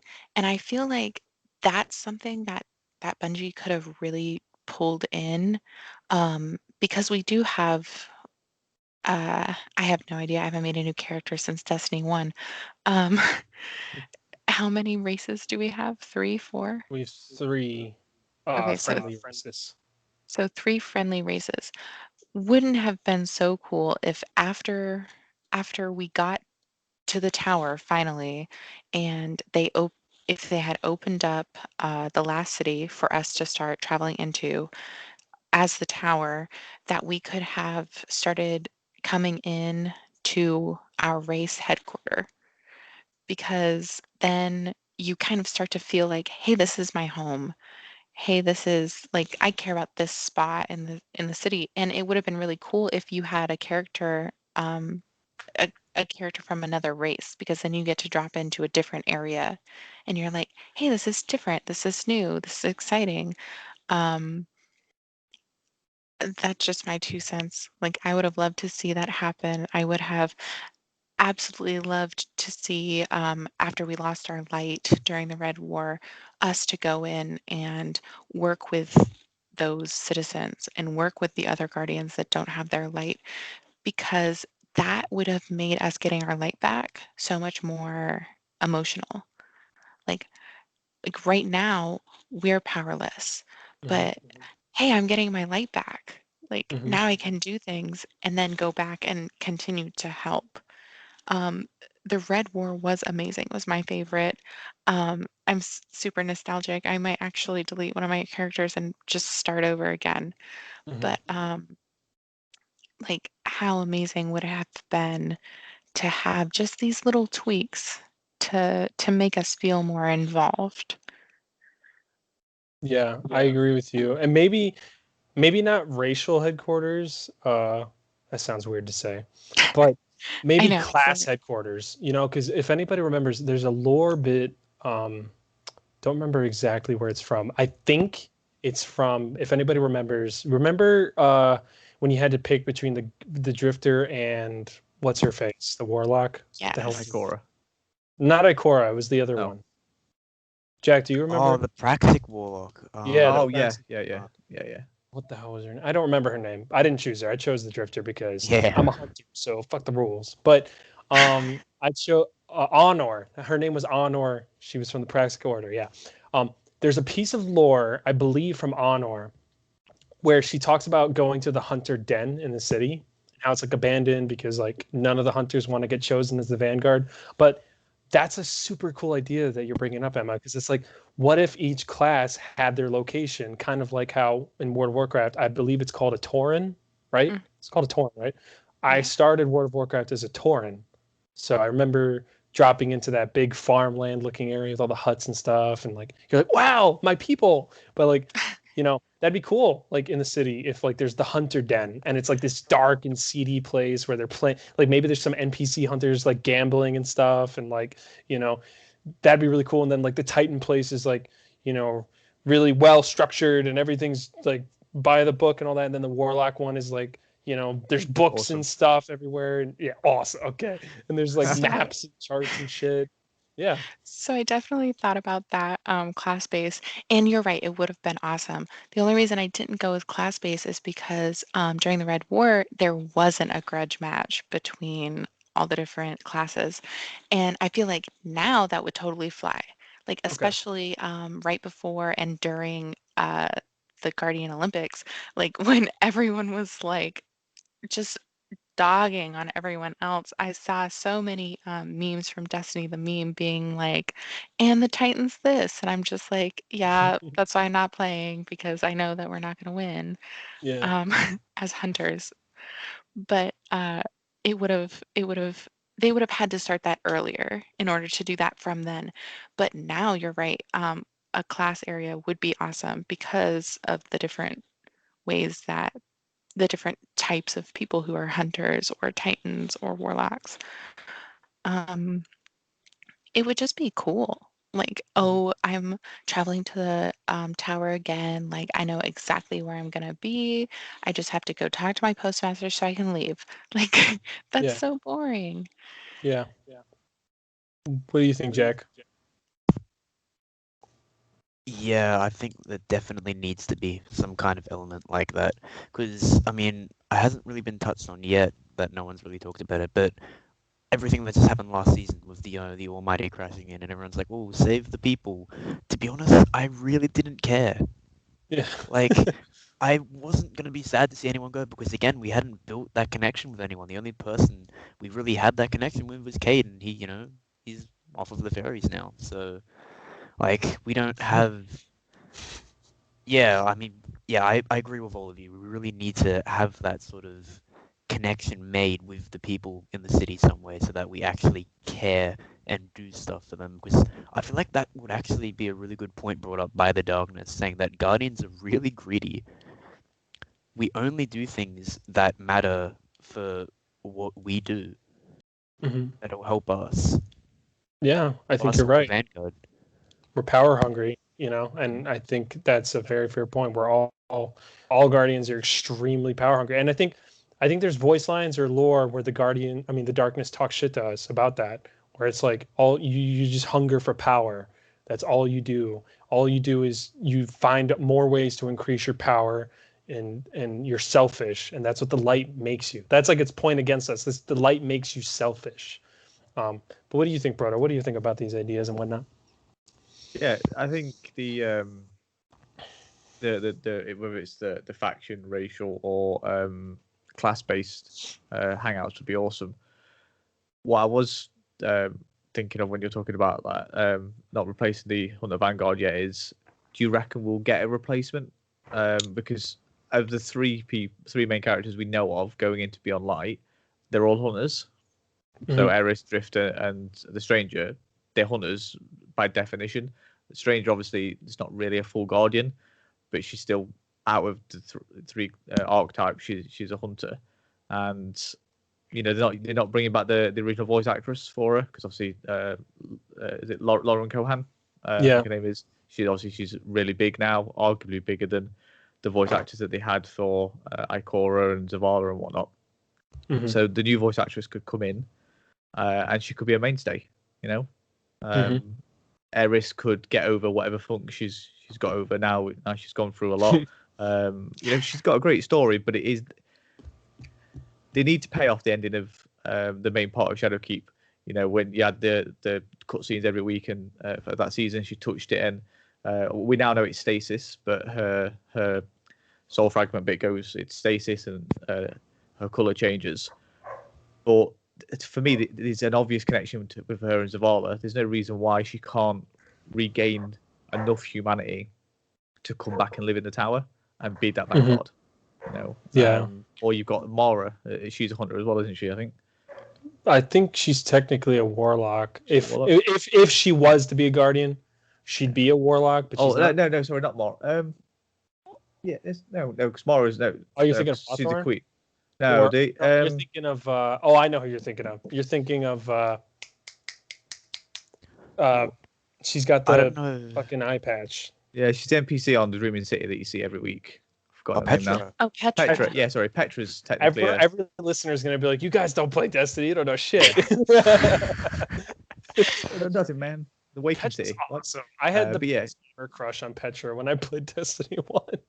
Yeah, I don't know. Like, have you guys heard leaked dialogue between the Drifter and Eris? I heard there's a specific line where I'm pretty sure I've heard it before as well, like actually in game. But there's lots of bits where the Drifter basically talks shit and says that why has Anna not picked up the Hunter Vanguard name?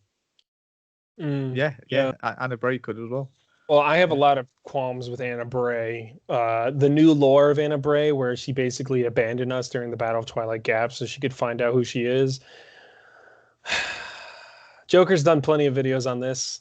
So if any listeners want to know true feelings on that, I highly recommend you watch Joker's videos about Anna Bray, or simply tweet at him and ask him, and he'll give you a great answer. The new lore implies that Anna Bray abandoned the city she faked her death during the Battle of Twilight Gap so that she could go to Mars to finally discover who she is. And that's a great idea, but that's a terrible, terrible plot line. That was the worst battle ever.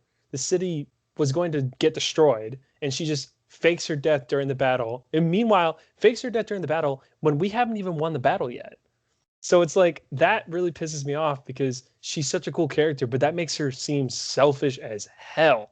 Yeah. And also I just don't like it when you do a public event and she's like, that reminds me of my gunslinger days. And I'm sitting there going You never stopped being a gunslinger, though. What do you mean? Like, you're still. Why aren't you out here helping me? Actually, Yeah, Um, she's another one that would be great to be out on patrols with you and yeah, whatnot. and especially since the lore implies that her gunslinger abilities are so strong that every golden gun shot she fires creates a mode of light or whatever, or creates like a font of light wherever it kills something.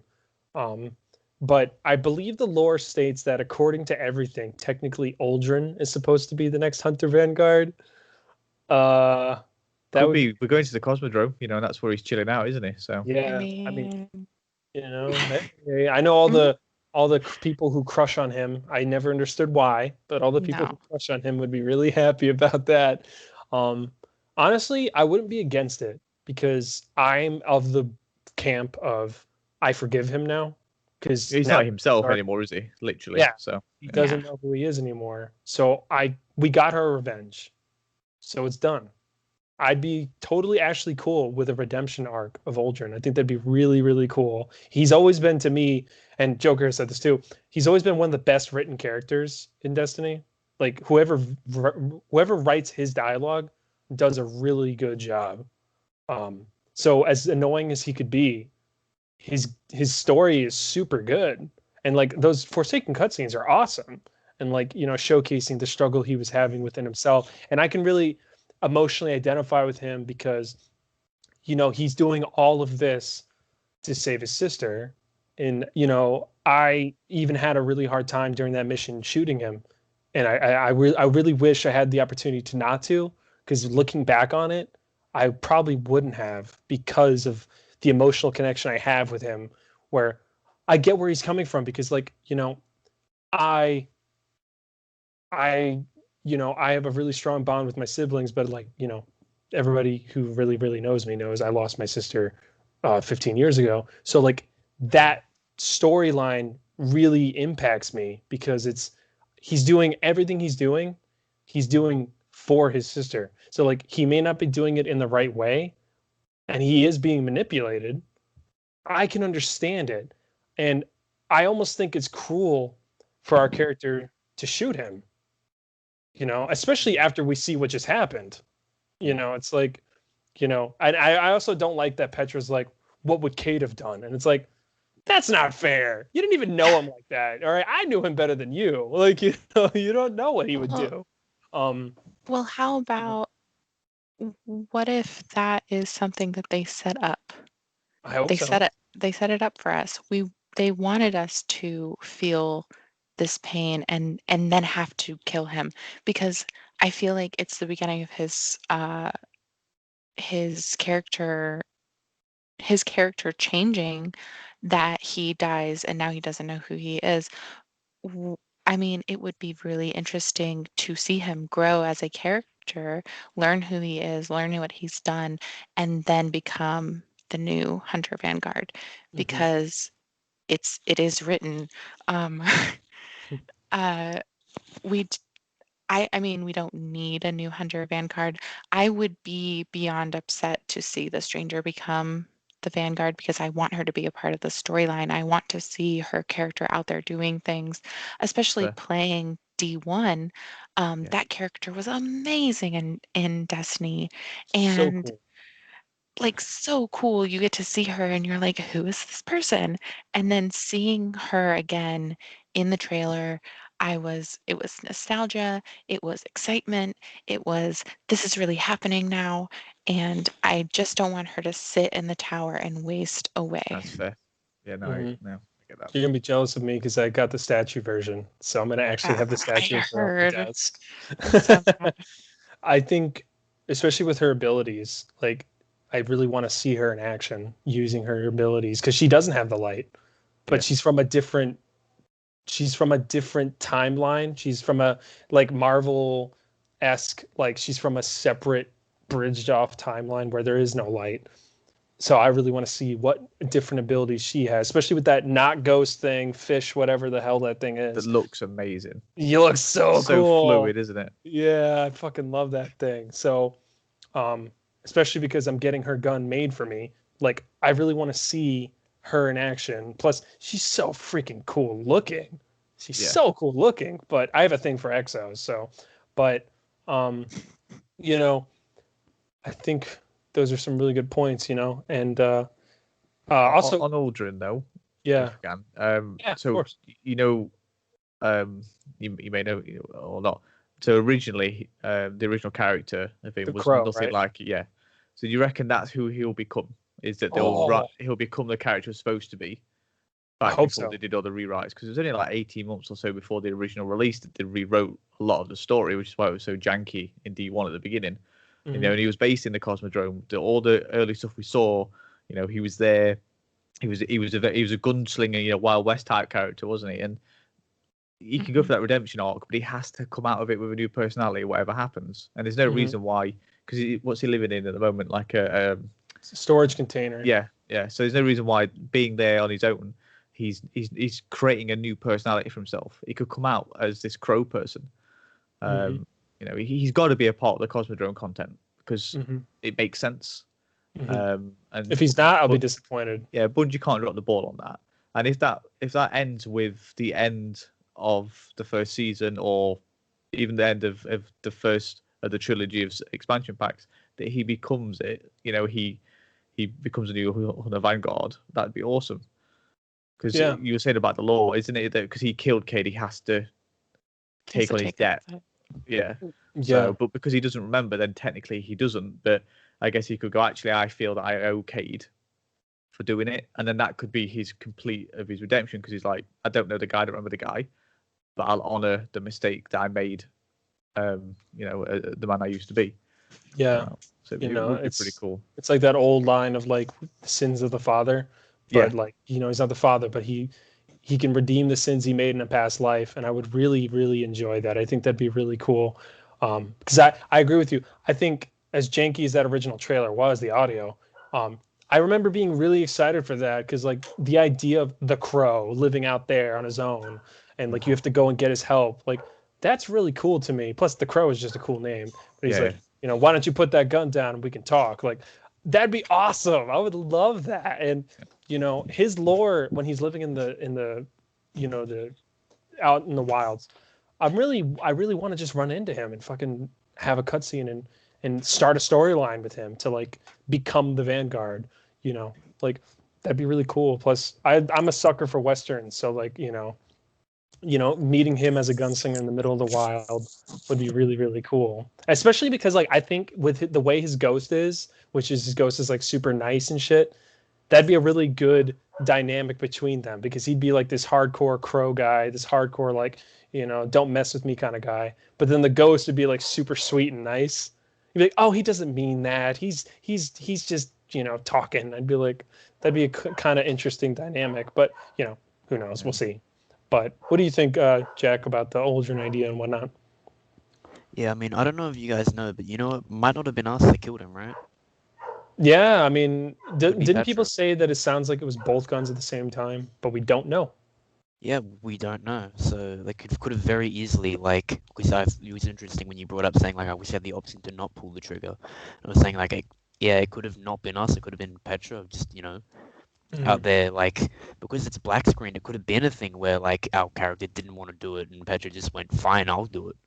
Mm. Can you imagine her, like if it's her that killed him and then she sees him again, she's like, oh, like I killed you. Like, you know, that could almost be a redemption arc for her too, Yeah, or but like a closure. I'm still really annoyed that they released that all the way when Black Armory was out and nothing has been said about it. Like, why release that so early and then have nothing else about it? Like, for what, 2 years?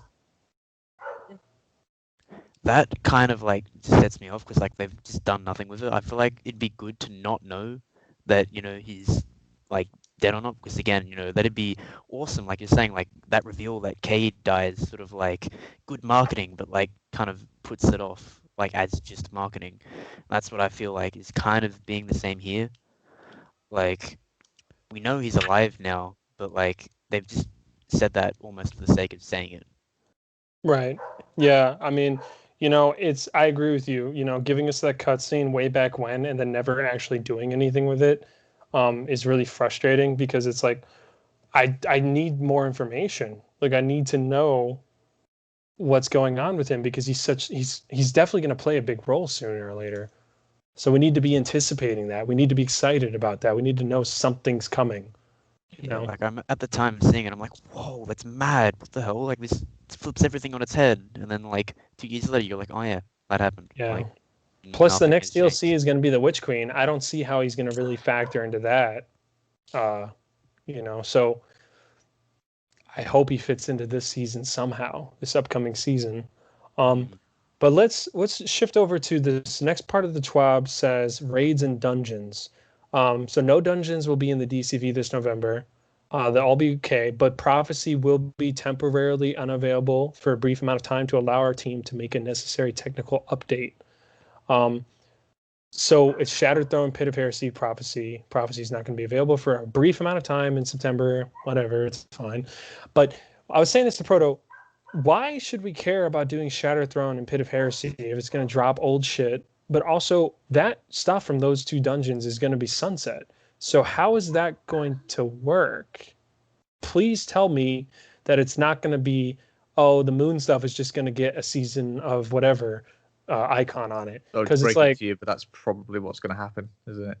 That's really disappointing in the sense that why not just do it now? Why not just add Season of Arrivals to that stuff? Because if that's the only, because the moon is staying. So if the moon is not getting DCV, then why not just update all of its shit right now instead of everyone deleting all of their shit for the moon, but then we're going to have to get it all again later when there's Europa out. Why the hell would I go back to the moon to do all that shit when Europa's out? But if I could just have it available right now as Season of Arrival stuff, this is perfect timing, because then I have 2.5 months to grind for that shit again so that I can have it for when Europa comes out. Because I've said this before, Loud Lullaby, I think, is one of the sexiest weapons they've ever made in Destiny, with all the feathers and shit. I would love to get a new version of it before the Europa comes out. But instead, I deleted all of it because it's all going to be trash. You know? So it just doesn't really make much sense to me. Plus, Shattered Throne, you know, I think that's a cool dungeon, but I mean, come on. Why would you do it now except for the bow? Because there's no unique armor set. There's no unique guns in it. There's just the bow. Trinity Ghoul. So not Trinity Ghoul, but what's it called? Wishender, yeah. That's the reason I did it. I've never run it once, and it was just get that done. So yeah, and the eggs and shit. You know, it's like, besides that, you know, why would anyone even run it? Especially, why would you run it during the new season? Unless it drops you pinnacles, which I honestly doubt it will. I straight up just doubt it will. You know, so. And we're not going to get a new dungeon. You know, we're not going to get a new Europa dungeon. I know we're getting a raid, but, you know, if we're only getting one Europa strike, I would have expected something else on Europa. You know, it just doesn't feel like the Europa is going to, I don't know. This is just preliminary talking, but it doesn't feel like Europa is going to get enough activities to flesh it out enough. It's going to have a raid. It's going to have one strike, whatever shit goes on in the open world, but no dungeon. No crucible maps. That's worrying to me. Have they spoken about the size of Europa? Have they said how big it's going to be? You guys can correct me, but I believe they said it's going to be around the same size as Nessus. Okay, it's decent size then. Because a few minutes to get Nessus around. Is Nessus getting DCV'd? No, I know Leviathan is. Yeah, Leviathan is. No, Nessus is. Nessus is staying. Yeah. Okay. I mean, that's a good enough size. But again, please give me a way to. Please give us a way for the world to feel fleshed out there. Don't just make it a color palette swap Mars, because I know a lot of people said like part of it looks like Mars from D1, and I'm like, yeah, that's true. I can live with that to a certain extent, but just flesh it out. I don't want it to be just a frozen wasteland where nothing happens. And wow, this must have been really cool when it was alive. Like, you know, we've got every location is like that at this point. So it's just like at that point it'd just be a snow covered, like a frozen version of Mars, and that would be really, really lame. Yeah. But what do you guys think about the dungeons do you think, because none of it's getting DCV'd, but it doesn't really look like anything's changing about them. There's a leak supposedly that the reason Prophecy is getting removed for a little bit and put back in is because of the name Prophecy. It's supposed to be a series, so that each new season or something, the dungeon actually slightly changes a little with the context of the season. That's cool. That is interesting, if that's true. It feels like a very similar vibe to what they did with the Drifter and the Emissary, where every week, Zoe would sell the bounty and there'd be like a new thing. Apparently, it's a similar vibe to that, with like each season, Prophecy is going to be still called Prophecy. However, there might be like slight little tweaks or changes within the dungeon representing the context of the expansion at the time. Only rumors, but if that was to happen, I feel like that would be really cool. Yeah, that would be cool, because I believe the storyline of Prophecy, as it is, and you guys can correct me, is that the Kel Echo is actually a tease for Aramis. So if next season it changes the boss based on a tease for something else, that'd be interesting. Vault Glass tease potentially. Hey, actually, that'd be really cool. Like a small That version would of be, Vault yeah. Glass. Yeah. I think that'd be really interesting. I have said this before on Prophecy. I like the idea that there's 2 armor sets because, like, it's the Eververse set. But the problem I have with that is, like, I would have preferred if the Eververse set was still ornaments, but you had to earn it in Prophecy, because I don't like that loophole is so fat with shit, because you're trying to get the Trials armor, you're trying to get the Eververse armor, you're trying to get all these weapons. Like, it's just like it's too much shit in one loophole, and I just would have preferred if, like, you earned the ornaments, the Eververse armor as ornaments through the triumphs that are in Prophecy. Like, collect all the golden egg things. Okay, that's one ornament. Do it solo or whatever the fuck. I'm just making up shit on the fly. There's another ornament or something, because the Trials armor of the 9, awesome armor, love that armor, but it's so frustrating because, like, I don't want to get like the Eververse cloak again. I'm trying to get the Trials cloak, but maybe if I do it that week and I don't get it, and I'm like, shit, now I have to wait a whole nother week to try to get it because there's just so much crap in the loophole. But also, why are the Ikelos guns in that loophole? Like, you had a good idea going. I mean, seriously, it's Trials of the 9 aesthetic, Trials of the 9 armor, but why not Trials of the 9 weapons? Like, just put in like three of them, like the hand cannon, an auto rifle, and maybe like a shotgun, and maybe something else. But why not put those in? Because I miss those guns a lot. I worked really hard to get them. So put them in with some random rolls, and I think people would go crazy. No one cares about, wow, the Ikelos shotgun, cool. I already have Fellwinter's Lie. I already have the Warmind shotgun. Why do I need the Ikelos shotgun when it doesn't even have that many good rolls? It has Trench Barrel, and that's it. And Feeding Frenzy got nerfed. So why does anyone care about getting Feeding Frenzy on it? So that's a little weird to me. Plus, I think the Ikelos hand cannon is a terrible hand cannon, and it doesn't even have any good rolls in this game right now. But that's just my opinion. What do you guys think about the loophole in Prophecy? Feels very abstract and random. I agree. Hmm. Like, here's some year 1 weapons. Here's some weapons from Escalation. I feel like they only chuck the Escalation in because they're like, oh crap, it's getting sunset. No one's gonna be able to earn the weapons. Oh no, we tried so hard on those 3 weapons. Or 4. What are we going to do? Mm-hmm. But like, yeah, it's a very mixed bunch. And I remember doing the dungeon and getting negative space, and I looked at it and I'm like, who the hell is going to be using this? Mm-hmm. I agree. What about you, Emma? Have you done Prophecy yet? I have multiple times. Every time I go in, I don't get. Okay, so the first time I did it to get the orbs through. I made it on through. I got like encoded, and I did it a couple more times. I got the same code, the same guns. I got the most. I've recently gotten stuff, and if I keep getting the same armor, the same gun, out of this huge loophole. Like, it just makes me feel like I don't need to do this. Sorry, my phone died. It's all good. If I continue to get the same stuff, it makes me feel like the loophole is not huge, which is weird because I know it is huge. But I just continue to get the stuff every time. I'm just like, okay, well now I'm bored. I'm hoping that is just a glitch for me for some reason. But I find it interesting. I like that dungeon a lot. I like dropping into it with random people because people get so mad. Um, I don't know. It's just an interesting topic. Yeah.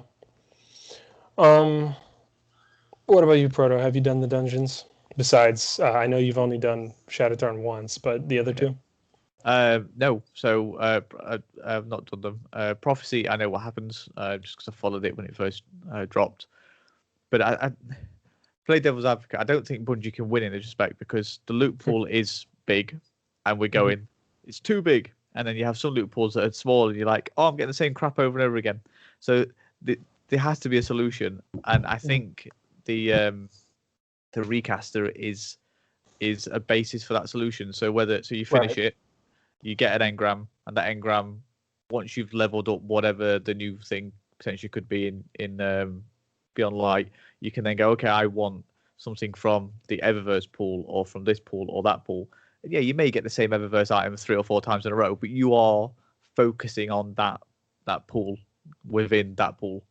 Instead of right now, like you say, you could go in and you could get an Eververse item, or you could get the Ikelos shotgun 4 times.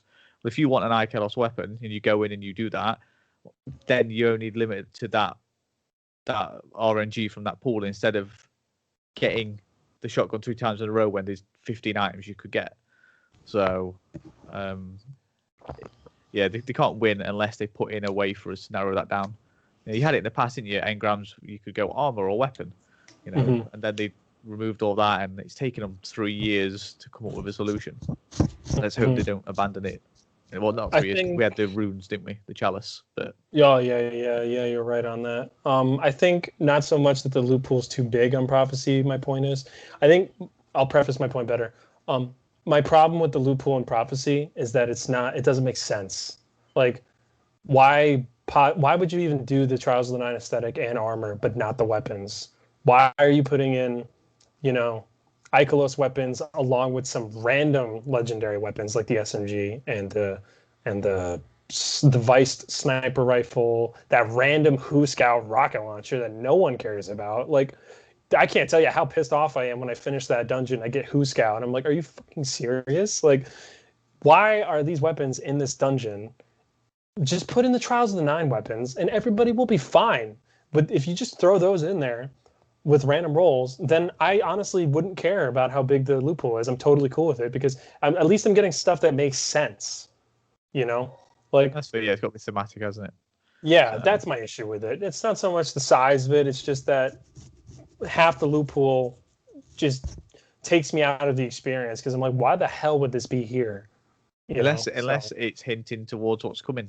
So that could be the Prophecy part of it. Possibly. Or it could just be that they had some slots to fill and they just went, we'll put them in.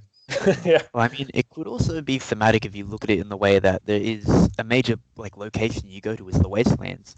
So you could think about weapons that are part of the Wastelands, forgotten to time, things that aren't really thought about coming back. I don't know. Well, I guess they definitely are not thought about. All those weapons are ones that nobody cared about. Yeah. Except for the shotgun. That was pretty much the only thing that people ever really cared for. And it's not, and the rolls it gets in that dungeon suck anyway, so I don't even think it's worth it. But raids also get talked about. All the Leviathan raids are obviously being DCV'd, and then the only ones that are staying are Garden of Salvation, Last Wish, and the Europa raid. Anybody feeling nostalgic? Anybody gonna miss any of the Leviathan raids and Scourge of the Past? Yeah, so that was what I wanted to bring up, is that Scourge of the Past is going, but that's on Earth. and Earth's not getting DCV'd. So why is that getting vaulted? Unless there's something in there that I've missed, it doesn't make sense for it to get vaulted. Black Armory, but yeah, I agree with you. I mean, it's technically part of Black Armory, but it's on a whole nother location on Earth. So Yeah, I agree with you. it's how access to the last city, isn't it? So you want to go there. That's your way of going there right now. Mhm. So What about you guys? What do you guys think? I mean, I'm kind of in a time crunch right now because I do really like Scourge and Crown. Like, I've definitely been running them a lot more because when that news was announced, I still hadn't gotten either Anarchy or Terrible. Mhm. And so, I was like, oh crap. But something I really want to go for is Blacksmith. And so I kind of was panicking a little bit, and I'm like, like crap, I need to, nail down on this. But sure, I'll be sad to see some of them go, like those two. But I think Leviathan as well, I will miss a lot because Mhm. I mean, first raids we sort of did. I won't really miss like Spire because I actually didn't really do Spire at all. Every single time I tried to do it, it just didn't work. Like, I'm pretty sure one time we were just about to be the boss and like my Xbox throws the biggest excuse at me and overheats. Like, that's the only one time it's ever done that. Rip. During that. So I sort of took that as a sign, like, yeah, I'll never get this done. So I don't really have an emotional attachment to that. But another thing that I still don't have is I don't have that bloody Telesto catalyst. I've done it. I think I've done Siege like 8 times, and all of those were when like Catalyst first came out, and I still never got it. So I think I really need to try and go for that. So I mean, main things sad me seeing it go is just the loot that it contained, I guess. Mhm. But like, I don't really care about the armors for any like that. Like, especially the Eater of Worlds and Spyro Stars armor. I'm not a fan. Yeah, I agree. What about you, Emma? Are you gonna be nostalgic about any of those raids that are leaving? I apologize for needing to hold the camera so close to me. It's all good. I'm gonna be very nostalgic, and I'm gonna let you know right now, it's not because of the game. My original clan was, like I said, my husband and all of our friends, and they all stopped playing after the what's the last raid that we did? Scourge came out. We dropped into Scourge for like an hour, and then everybody rage quit, and then my clan disbanded. So Oh my God. those Oh, shit. those Leviathan raids are gonna be super nostalgic for me because I played my very first raid was Leviathan. I never got to raid in D1. Um, to be quite fair, I was not good enough to raid in D1, and then I maxed out in vanilla D2, got to raid my very first raid, did my very first prestige raid as Leviathan Prestige, and so seeing those go, like, that hurts my heart a little bit because I'm gonna be like, oh, now I can't even like help anyone do these raids that I know so well. Yeah. I will never miss Crown ever. There is never going to be a moment in my life that I will ever be like, you know what? I kind of miss playing Crown. Um, you know that from the other night Yeah. when we did it. Yeah, Um, you were not having a good time. We did it, but you were not having fun. there was no good time to be had. Um, as far as Scourge goes, I will be kind of sad to see that one go because you're right. It doesn't make any sense that it's leaving, other than the fact that Black Armory is going away. It it is in a good spot. It's a good raid. Um, it's just interesting. Like the mechanics behind the raid are interesting. I'm never going to get tired of running the Sparrow race. Uh, Yeah. it's so fun. It's entertaining. It doesn't make any sense to me. And Mm. I don't have Anarchy or Teraba because I'm unlucky. But uh, it's just a weird premise to lose all these raids. Callus is just running away from, I guess, his problems. And now we're being, well, to be fair, I have all of the weapons from the Leviathan raids, because I'm a completionist, collectionist. So I don't need anything from those raids. I literally just play it when people are like, I hate spires. I can't make it through. I'm like, okay, well, I'll talk you through the whole raid. Like, that's not a big deal. There you go, Jack. But it's just such a weird concept. I don't.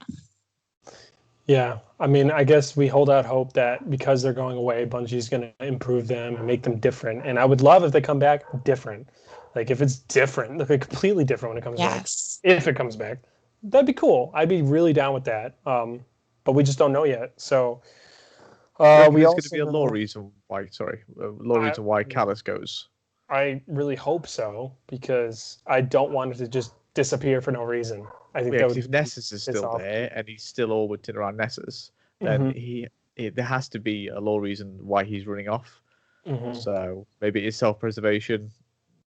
Could be anything, and he could come back later on, and that's when they could bring it back in year 4 or year 5. But yeah, there's rumored and leaked stuff of like Sloane's story, why she leaves Titan, and Asher going in into the lake and all that kind of stuff, and Brother Vance going into the forest. So hopefully there's something with Callus.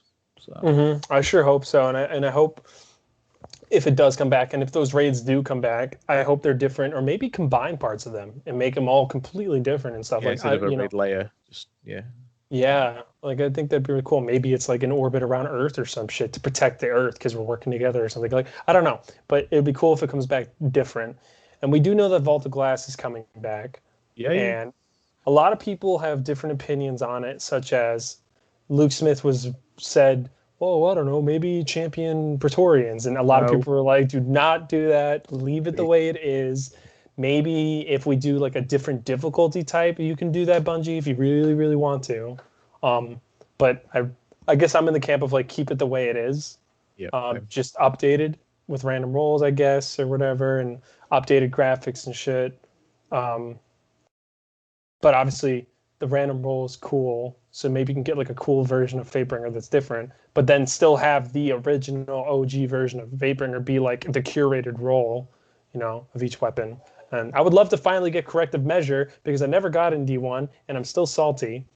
But I think it goes to say that we're all pretty excited about Vault of Glass coming back. I mean, who wouldn't want that? My only question is, how is the armor going to work? Is it going to drop as the ornamented versions, or do you earn the ornaments through triumphs or something? I would like a Bungie would tell us that at some point in the next couple months. It's not going to drop for a while, but it's not a launch, is it? It's not a launch raid. No, but I would like some information, hopefully soon, on that. So. But I mean, that goes without saying. I think everybody in the community is pretty psyched about Vault of Glass coming back. I don't think anybody's really that pissed. I think everybody's just worried about champions. I really don't want champions in there. No champion, no thank you. Yeah, it just won't be the same at that point. They also said exotics. They're going to be moving certain exotics so you can still get them. The quests will be retired and complete progress will be abandoned.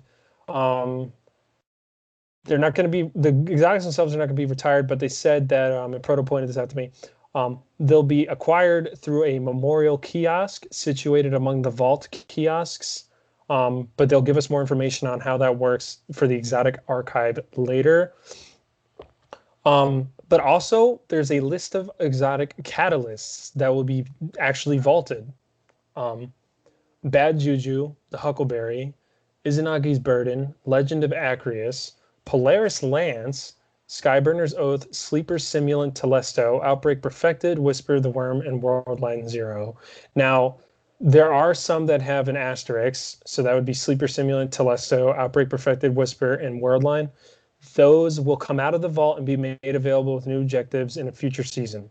But still, that's a shitload of catalysts that are being vaulted that some people still don't have. And that's going to be really disappointing for people who have those guns and love those guns, but can't create orbs and can't use their special versions. And there's going to be no way for them to get some of them anymore. Like, Polaris Lance's catalyst is really good. And Do you reckon they might bake it into the weapon itself? I don't know. I mean, that's a good question. I'd love to know, but they haven't said anything about that. And if that even is a thing, I think that will piss off a lot of people who worked really hard to get those catalysts, only for people to just get them automatically. I don't think I personally think Bungie's just not in a good place for that. I think they can't win. Either decision they make is going to make them look bad, because if they decide to just give it away, then a lot of people, and I don't want to be dick, but even I included, would be pissed if people get the Outbreak catalyst just because. But I had to work my ass off for 5 Outbreak's weeks. coming back though, isn't it? But the ones that aren't coming Right. back, so like Bad Juju, for okay. example, So like Bad if that's Juju, not coming back, it's Hey, hold up. even if it's something like you've got to get a ridiculous amount of kills to unlock it. But yeah, I don't know. It comes down to that thing where the amount of content, they're removing it. So I've got a weapon, but I don't have the full power of this weapon because you've removed my ability to get that. Yeah. Yeah. So what's the point of even using it if I can't, one, create orbs with it, which Yeah. that is a big deal. I don't care what anyone says. Creating orbs with the weapon is super important. But also, for the exotics that still don't have a catalyst for some reason, it's really annoying. Thorn not having a catalyst is really, really annoying, because I can't create orbs with it, and so I think that's an interesting idea. I mean, Jack will be nice. It's nice now that that the Celestial catalyst will be available at some point. So, but we know that when these locations and stuff are taken away, we're going to lose the strikes, the raids, the dungeons, the adventures, the secret missions, the vendors, all that shit's going to be gone. We know that they're building a new Guardian origin story in the Cosmodrome that will launch with year 4. I think that's very good and important because New Light, when you create a new character right now, it sucks. It's straight trash. So bad. I mean, and I've said this on a previous episode, where I feel bad for people getting into Destiny right now because it's overwhelming, the amount of shit you're expected to do. So I don't fault anybody. I was trying to get my girlfriend into Destiny, and I don't blame her. She's overwhelmed by all the shit that she has to do, which is why I think it'd be better for her to try the game when Beyond Light launches, because I think Bungie truly is committing to a better way to funnel new players into the game without being, not getting anxiety over oh my god, I don't know who this person is, and I have to go talk to them, and I have to do this bounty. What the hell is this bounty? I have to do this mission. What's this mission? You have to go do all this shit. So that's one of the best things in the TWAB, I think, is that they're really making it clear we're gonna simplify it for new players. That's really good. Although I still think you should still play Red War. I really wish new players could still experience the Red War so they know what happened. What do you think, Emma? So on that note, being that I came into Destiny 1 right after, what was it? The Dreadnought came out. I'm sorry, it's been so long. Right before Rise of Irons hit. You're right. It was crazy how much stuff there was. Just loading in for the first time and opening the map was daunting. And I have a friend who actually has Destiny 2, but he came in during Forsaken, and he's never played. He played the opening mission, and that was it. And it was because there's so much to do. You get so overwhelmed. You're right. I really do wish that they would still have those missions, because the Red War was amazing. I mean, it's the entire reason we have the game. The missions were great. Gaul is an experience everyone should be able to play, but I'm glad that they are simplifying it. They are just going to give people a good introduction without continuing to overwhelm them as they get introduced to all these new things, all these new people. And that's just my opinion, because I came into Destiny 1 so late that I kind of do understand how it feels to try to get into Destiny 2 right now. I'm hoping that they do fix that problem so that people can enjoy a game. Like your girlfriend is trying to come in so she can enjoy this game with you. So we can bring people in to enjoy a game with us and not be like, hey, you don't have to play this mission or don't worry about this stuff. Like just it'll be okay. What about what do you think, Proto? So I think they've got the good foundation. So I don't know if anybody's created a new character I since. Yeah, you did the thing for the recast, didn't you? But they've got the beginning bit of Destiny 1 anyway.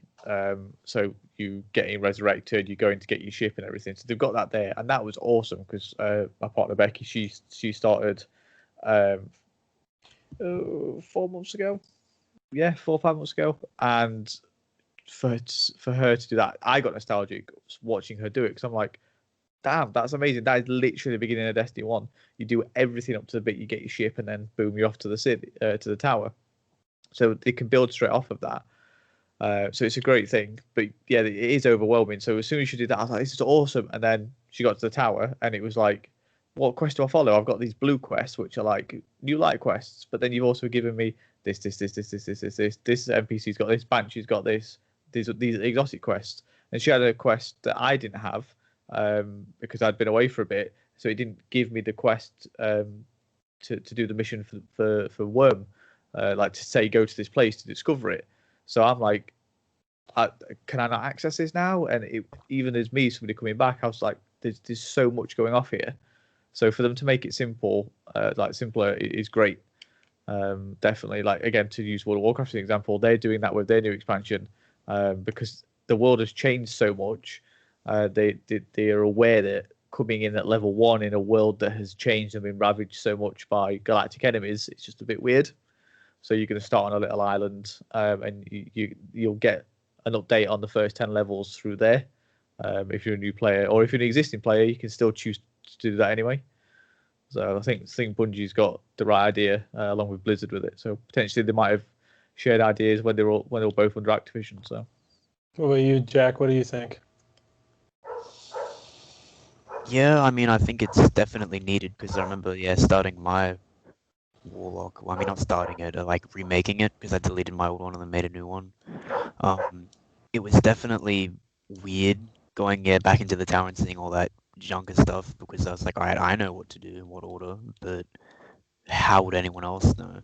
Like, because I'm pretty sure you are given all these notifications. You're given the Red War, Curse of Osiris, and Warmind. You're given all three at the same time, and reasonably they're not listed, so no one would know what order to do them in, which is the original, which is like how to do anything. So yeah, like like everyone else has said, I agree. I think it's a good thing that they're making it easier to follow, so it's much more friendly for incoming players.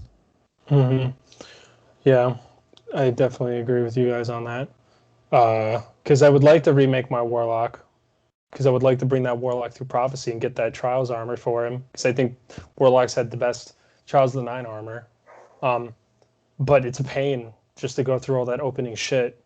And then even after I do all that grinding for that armor set, I still have all that crap I still have to do.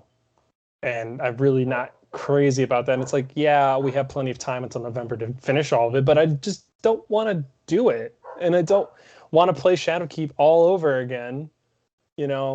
Yeah, it's just stuff that really annoys me. So I'm really happy that they're going to make this change.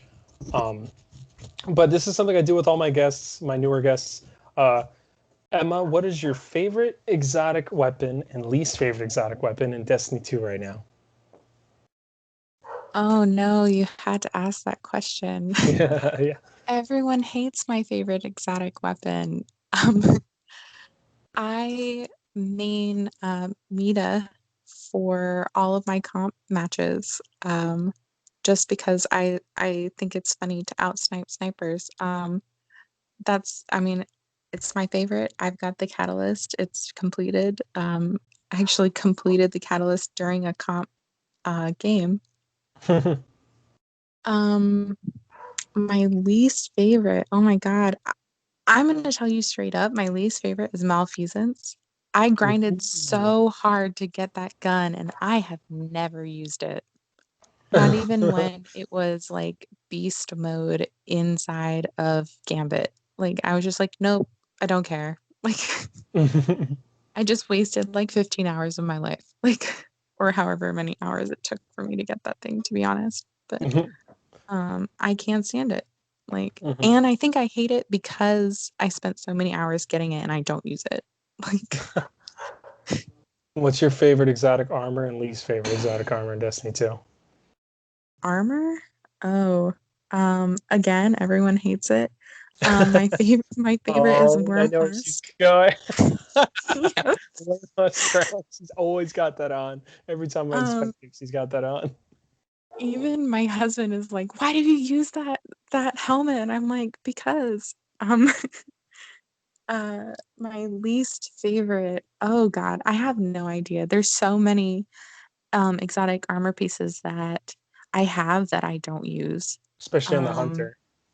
Yes, and I really wish that I could opt out of like getting the exotic engrams specifically for the hunter. Like if I get it on my hunter, like can I move this to my warlock? Like I need exotic armor pieces for my warlock that I don't have. Um yeah, I have no idea. Probably Maybe Aeon. I'd say the Aeon gauntlets, right? Most hunters would yes. say that. Those are trash for Yes. every class. They're trash. You're right. That is it. What about you, Jack? Same questions. Alrighty, I actually have two favorites because one is all time, like including Destiny 2, and one is only new this season because of its catalyst. And I have to say, I am loving using the Trinity Ghoul. It is so You and cool. Proto are really good friends then. You and Proto. Yes. Yes, I love it so much. It's just, I honestly just believe it. It's Risk Runner, but better. See, It Proto doesn't, was it, it, just saying that. it Preach. doesn't give you that like defense boost that Risk Runner gives. Mhm. But I feel like Risk Runner, that defense boost is great, but it's just situational. And I feel Mhm. like Trinity Ghoul just gives it that edge because of that. And I'd say if that catalyst didn't come in though, I'd still say that it has to be Last Word. I just love the concept of Last Word. Mhm. What's your least favorite exotic weapon in D2? That's actually interesting because it was one of my favorites to use in Destiny 1, but I do not like it, or I just never use it in Destiny 2, and that has to be the Queenbreaker. Mm. Because it does nothing that a linear fusion legendary can't do. Mm-hmm. Yeah. It just doesn't offer anything to the table. I thought it was cool in Destiny 1 because it was the energy weapon, so an energy hit special weapon. Yeah. And so, that gave it its uniqueness. And not many linear fusions existed anyway. So that was cool. But now that they're a main thing and Queenbreaker is in the heavy slot, I just can't see using that over using any other linear fusion. But then again, why would you use a linear fusion? Yeah. I think it would benefit a lot if they just switch it back to being an energy weapon, because then you have Arbalest and that. That'd be such an easy switch, and I think more people would use it if it was in the energy slot. So I think that's a fair point. Okay, what's your favorite exotic armor and your least favorite exotic armor in Destiny 2? And let's not use the Aeon one again because you already said it, and it's kind of an easy one to pick. I actually haven't really thought about it. I feel like hunters don't get too many exotic armor pieces that really stand out. But I have to say, like, the favorite that I've used, and I feel like it's a little bit biased because of the ornament, and it's like goes really well with my main setup that I have right now, like aesthetic wise, is Shards of Galanor. Mm. Okay. Yeah. Like I'm sad that it got like nerfed kind of thing, but I mean, it works well for what it does. I mean, if it wasn't that, I'd say Celestial Nighthawk, but that's a very typical, like, oh yeah, ooh, kind of Although pick. Celestial with the new Raven Odin style. If nobody knows, the new ornament for Celestial, Hrafnagud, means Raven God. And when you have Celestial fully charged up, not only do the eyes glow, but a third eye glows above you because, Odin's the all-seeing God and he's also called the Raven God, so that's why it looks like that. And that alone was like, for me, top tier, god tier. But I agree with you on Shards of Galanor. So what's your least favorite? Oh, least favorite. I mean, it'd be tied for ones that I never use. So it'd either be like, I know I've actually seen a few people use these, but Bombardiers I never use. And another one that I do use, but I still don't like, is Mechanese Trick Sleeves. One, never had an ornament ever, for some reason, and it's so, again, like sidearms only. Like Warlocks get the Ophidian aspect, which just gives what Mechanese does for every single weapon. So it's like, what is the point? Yeah, Warlocks have the version that's on steroids, while Hunters got left with, we have Ophidian aspect at home, and it's like the shittier version of Ophidian aspect. The Ophidian aspect is so good.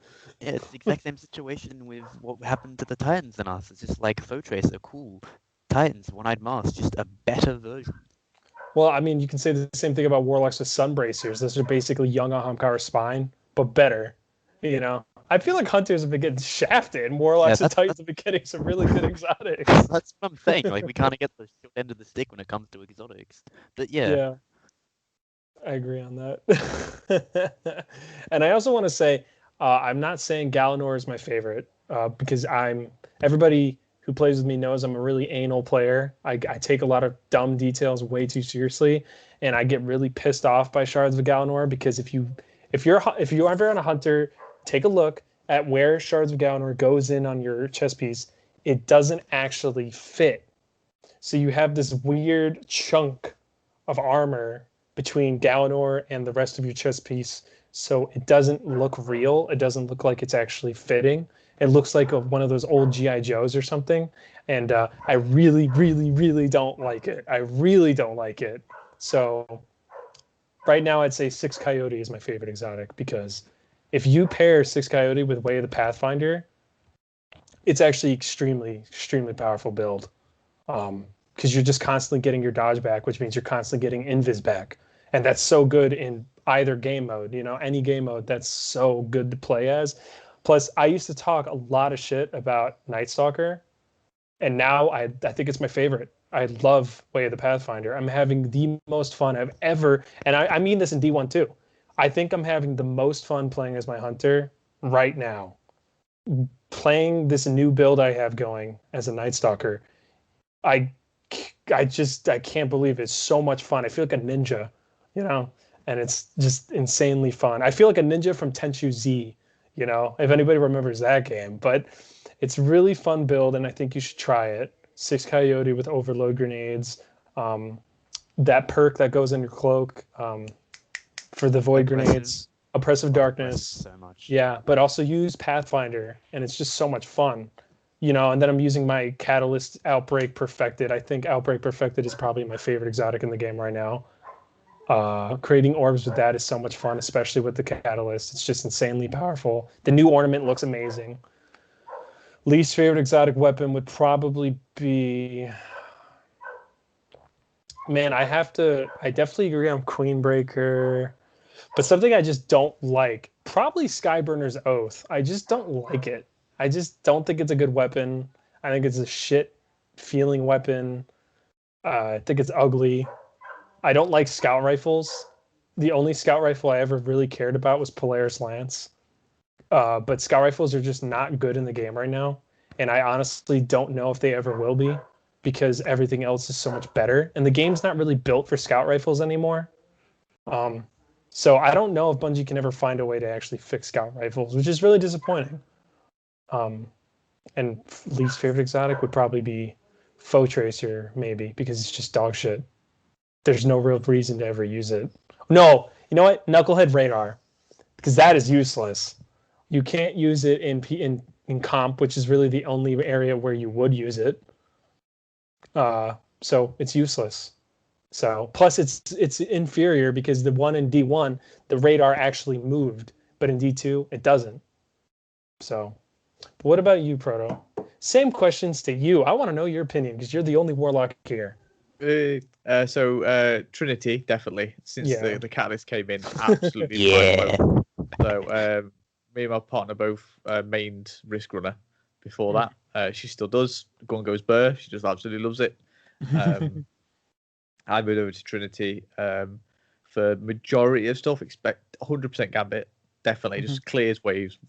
Everybody else can pick up the moats deposit them. It's great. It's also good for obviously the current seasonal content. Least favorite. It's probably not the worst, but I put a lot of effort into getting it, and it just doesn't really do what I want it to do. Lumina, so the one where you can heal. Yeah. I was Life would like to have a word with you. I was like, it's such a because back in D1 I was self-res warlock, and it's like great, awesome. I'm here to provide support. So with that gun, I was like, that's what I'm going to do. But it just because I don't know exactly what I'm doing with it. I fire it. I've healed you. Have I healed you a lot? What have I done? You've got a buff. Are you using the buff? What's going on? I'd like more information. So yeah. So they're the weapons. Armor wise, I've got 2, depending on what spec I am. So if I'm void, then it's the veil. So when I use my super, I fully heal myself, get all my buffs back. My abilities back, sorry, and then buff people around me. So that's awesome. But then from Arc, then it's the turret gloves, getaway artist, I think they're called. So just popping that down, just walking around, especially if there's an Arc burn, you just blowing stuff up, just make sure people are getting in it, and it just works really, really well. If you've got any bounties that are Arc, just go Arc for that. Arc buddy with you the whole time. Yeah, it's just brilliant. So but then worst, I can't remember the name of it, but it's one that basically just busts my melee attack. And I have a grenade Karnstein armlets. The Ahamkara ones. But I'm a grenade warlock, so I've got. Last time I checked, I was like 112 on it, so I need to take something off. But I just love my grenades being at like 32 seconds or whatever they are. So especially with the class items, so like you're saying, the overcharge grenade, just chucking that down, and then it just pops up that that's procced, and it's great. And plus, I can overload them, and yeah, I love the grenade aspect of it. I definitely have to up my fucking mobility. I think tonight I'm gonna do a lot of grinding on the recaster to get mobility armor, because my mobility is dog shit. And I think I was having a conversation yesterday with my buddy Brandon, one of my college roommates who's getting into Destiny hardcore again. And as a hunter, I think mobility is just it's essential, because like if you don't have higher mobility on a hunter, you feel weaker and you feel so much slower, and it's not fun. And I definitely have to start grinding tonight to get my mobility higher, because it's painful being a slow hunter. It's not fun. Not Karnstein armlets. You're talking about Winter's Guile. Yeah. Oh yeah, Winter's Guile and on Warlock. That's not very good either, and it's kind of ugly too. Yeah. I think an underrated one for Warlocks is Sunbracers. Yeah. That's an extra grenade. Yeah. My brother loves that on he mains Warlock, and he loves Sunbracers. One, they're just a sexy looking exotic, but also he can just throw like 5 solar grenades all over the battlefield, and it's just insanely powerful. It's just really fun. There are a lot of good ones. I used to, when I came back, when I started D2, and then when I came back to it, I was still wearing the helm. It's called like Statue of Liberty helm, so it's for Arc again. So it just makes you do more damage with your super, and it I liked the way it looked, but it just the ability of it. And then I capped off the last couple of exotics I needed, and one of them was the Veil helm, and I'm like, I'm a very aggressive player, so for me to be able to go in, do a load of damage, and then go, actually, I need some health. Boom, chuck some grenades down again, get out of there, pop a healing circle down again. It's good. It's a healing circle, healing rift. So, a World of Warcraft showing. So yeah, I just really like that helm. So, and then if it's an Arc thing, I'll pop on Getaway Artist and have my little Arc turret, which is really cool. So, yeah. Any other topics you guys think we should cover? I had one question, which was we mentioned it briefly when we were going over OBS stuff the other day. Was so the way the current content drops are, every year and then every 3 months within that year, and we know they're not going to change that moving forward, really. But if you could, would you rather have content drop every 2 years, a lot more fleshed out, with seasons being around 6 months each? So you've got really big fleshed out instead of things like with Aldrin. They obviously did something there, and then they just left it. Maybe they left it because they realised they didn't have time to finish his story off yet. It's probably a video for Joker. Top 5 Destiny 2 storylines that were never completed. Mhm. But yeah, it's that. So would you prefer stick how we are, or have a new content drop system? So like every 2 years for an expansion, and every 6 months a season drop. It's like a mini expansion, basically. I think I'd rather a more fleshed out expansion and the 6-month drops, because I think these 3-month drops don't feel emotional. They don't feel like I'm not really invested in their plot lines that much. Like Warmind. Well, whatever. The Worthy plot line I think was trash. I didn't enjoy it at all. I didn't really care about what's going on because it wasn't fleshed out enough. And because if it's every 3 months, it's all really rushed, and none of the plot lines this year really connected. And they didn't really mean a whole lot going into the season. Not really. Like Saint 14 was fun, but that was just a couple story missions. After you rescue Saint 14, that season had nothing going on. And the same thing goes for season of the the Vex season of the whatever, the one with the Vex, season of the Undying. That one really didn't feel like anything. That activity got boring really fast, and then when the Undying Mind showed up, it was just the same activity over and over again, and then it was over, and it really meant nothing going into the next season. So it's like, I think the 6-month drops and the 2-year drops would mean they would have more time to work on content, and it would be more meaningful content, and hopefully less horde modes. But I would prefer that because I like Taken King stuff. I like big, meaty content, lots of story missions, lots of strikes, lots of narrative. I need narrative because I was like a Mass Effect player. I played a lot of these games that have a lot of story. So without that, it just doesn't feel as important to me, and I just don't feel like I have a dying reason to get in every single day and be like, oh, I got to do this. Oh, I got to do that. Because like with Taken King, if everyone remembers, after you finish Regicide, the story mission, there's all these, and then you go into the raid because that ties directly into the raid. Well, even after the raid, there's extra story missions and strikes that canonically take place after the raid because there's a void in the throne. So you have to kill all the other Taken and Hive generals and stuff that are going to try to take the throne. That's awesome. But the way that the expansions are timed now, they don't have time to make that kind of content anymore. So I don't know how they're going to make us care about these seasons if there's not as much going on. But that's just my opinion. Emma, what about you? I share your opinion wholeheartedly. Mm-hmm. As someone who, I know it's so bad, but I did not buy the previous 2 seasons. I only bought this season because I want the Triumph seal really bad. Mm-hmm. As someone who didn't buy the season pass, it was awful to play this game. That's why I got so hardcore into PvP, because it's literally all I had to do. I played 3 story missions in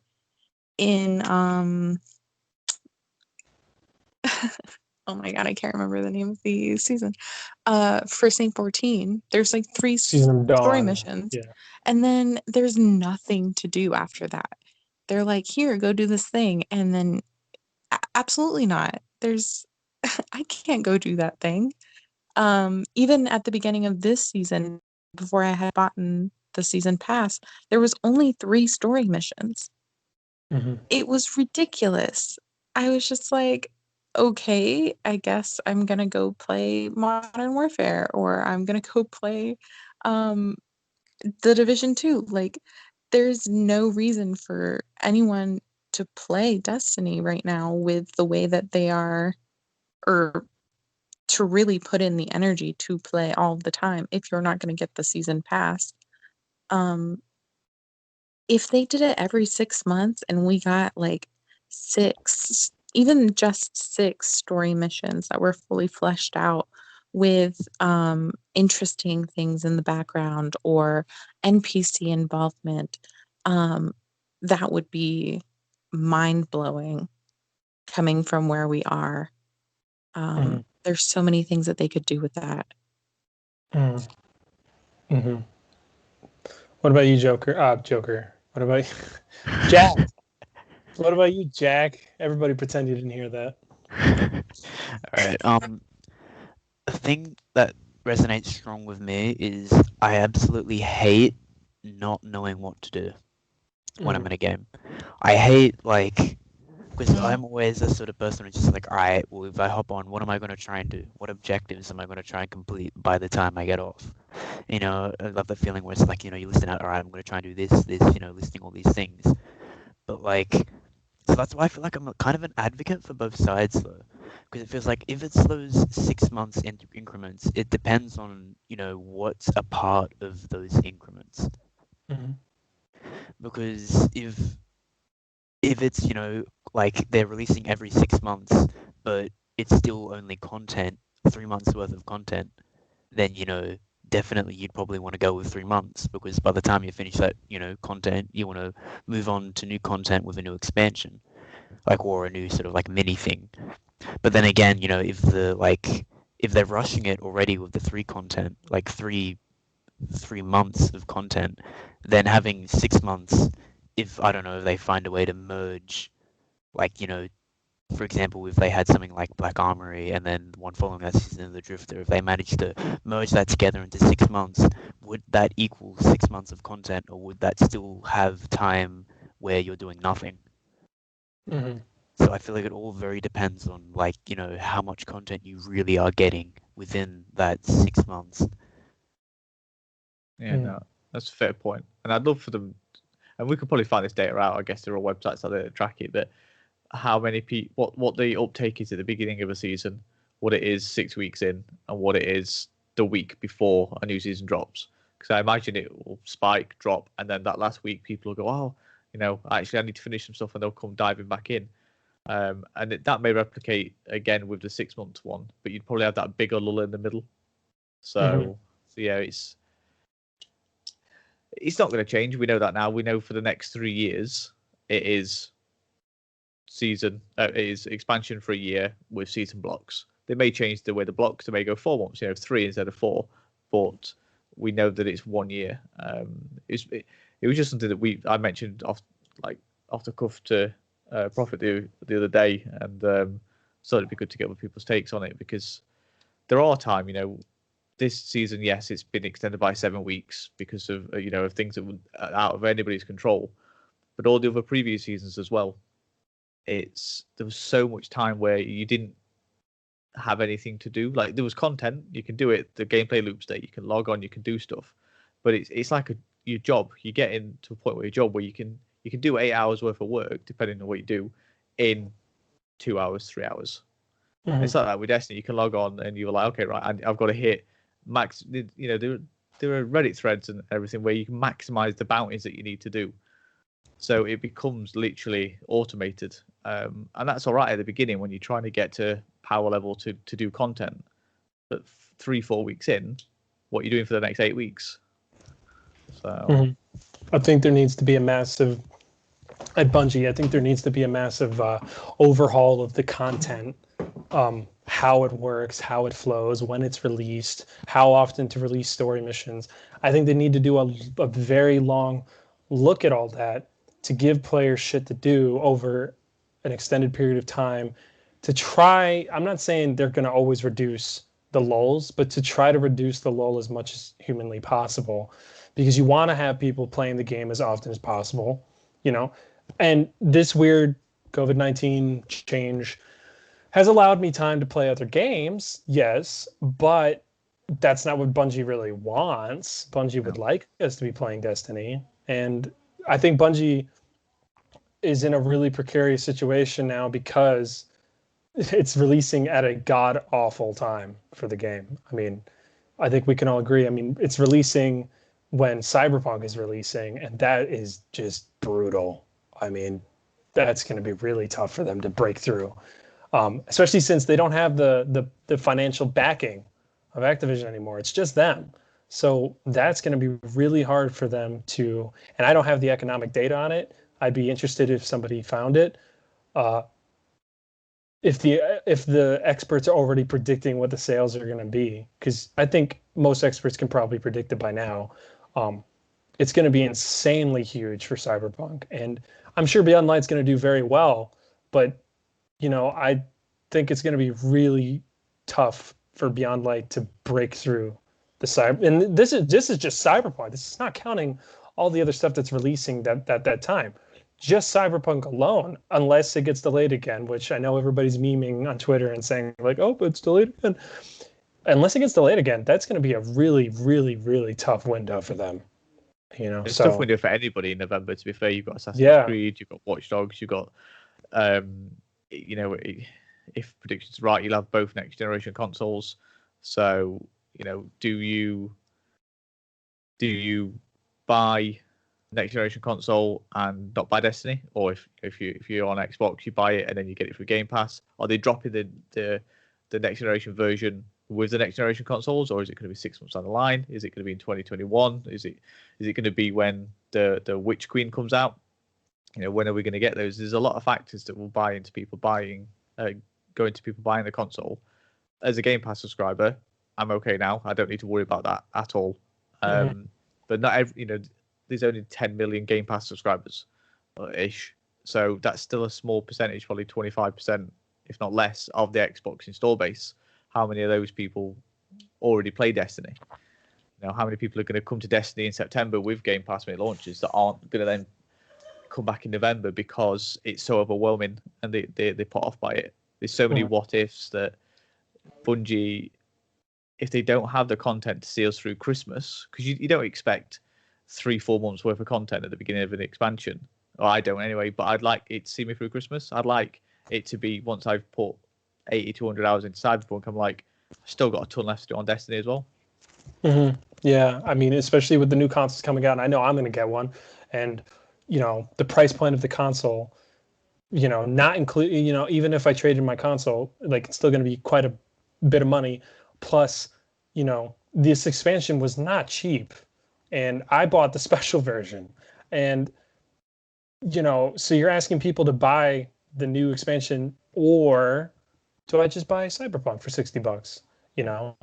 And all these other games that are also coming out that people definitely want to play. That's going to be a really tough decision, I think, for people to make, especially with, honestly, this hasn't been the greatest year of content for them. So like, even this season, like, started off strong, but has obviously supremely hit a lull.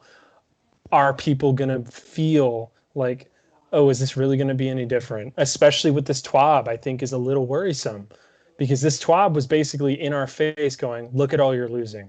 Yeah. But also, we're not really gaining. So hopefully they'll address it. Yeah. With the collector's edition, did you buy the one with content, or did you just buy the special edition because they were selling it without a game? If you wanted to buy just the content itself. So I bought the special edition content, whatever, that you can buy in game, in the menu or the map. But I fucked up because I didn't know there was going to be a Strangers one. Right. So what I did was I talked to my brother, and I bought the Strangers one, and then he just gave me half of the money, so that he will get the code, the game code, and all that, and I'll just get the statue. Sweet, that's cool. So that was a way I worked around it, because I was pissed because I was like, I didn't know there was going to be a statue version, because then I would have just bought that. So I worked around it so that my brother, now he doesn't have to buy another version. He just gets the game code when we get that. Yeah. So, and it then works they went, out. oh, it's coming to Game Pass as well. So now you're like, ah. Yeah, now I'm like, what the fuck? Statue's worth it, though. I really want that statue. Looks awesome. Oh, yeah. On my desk, it's totally worth it.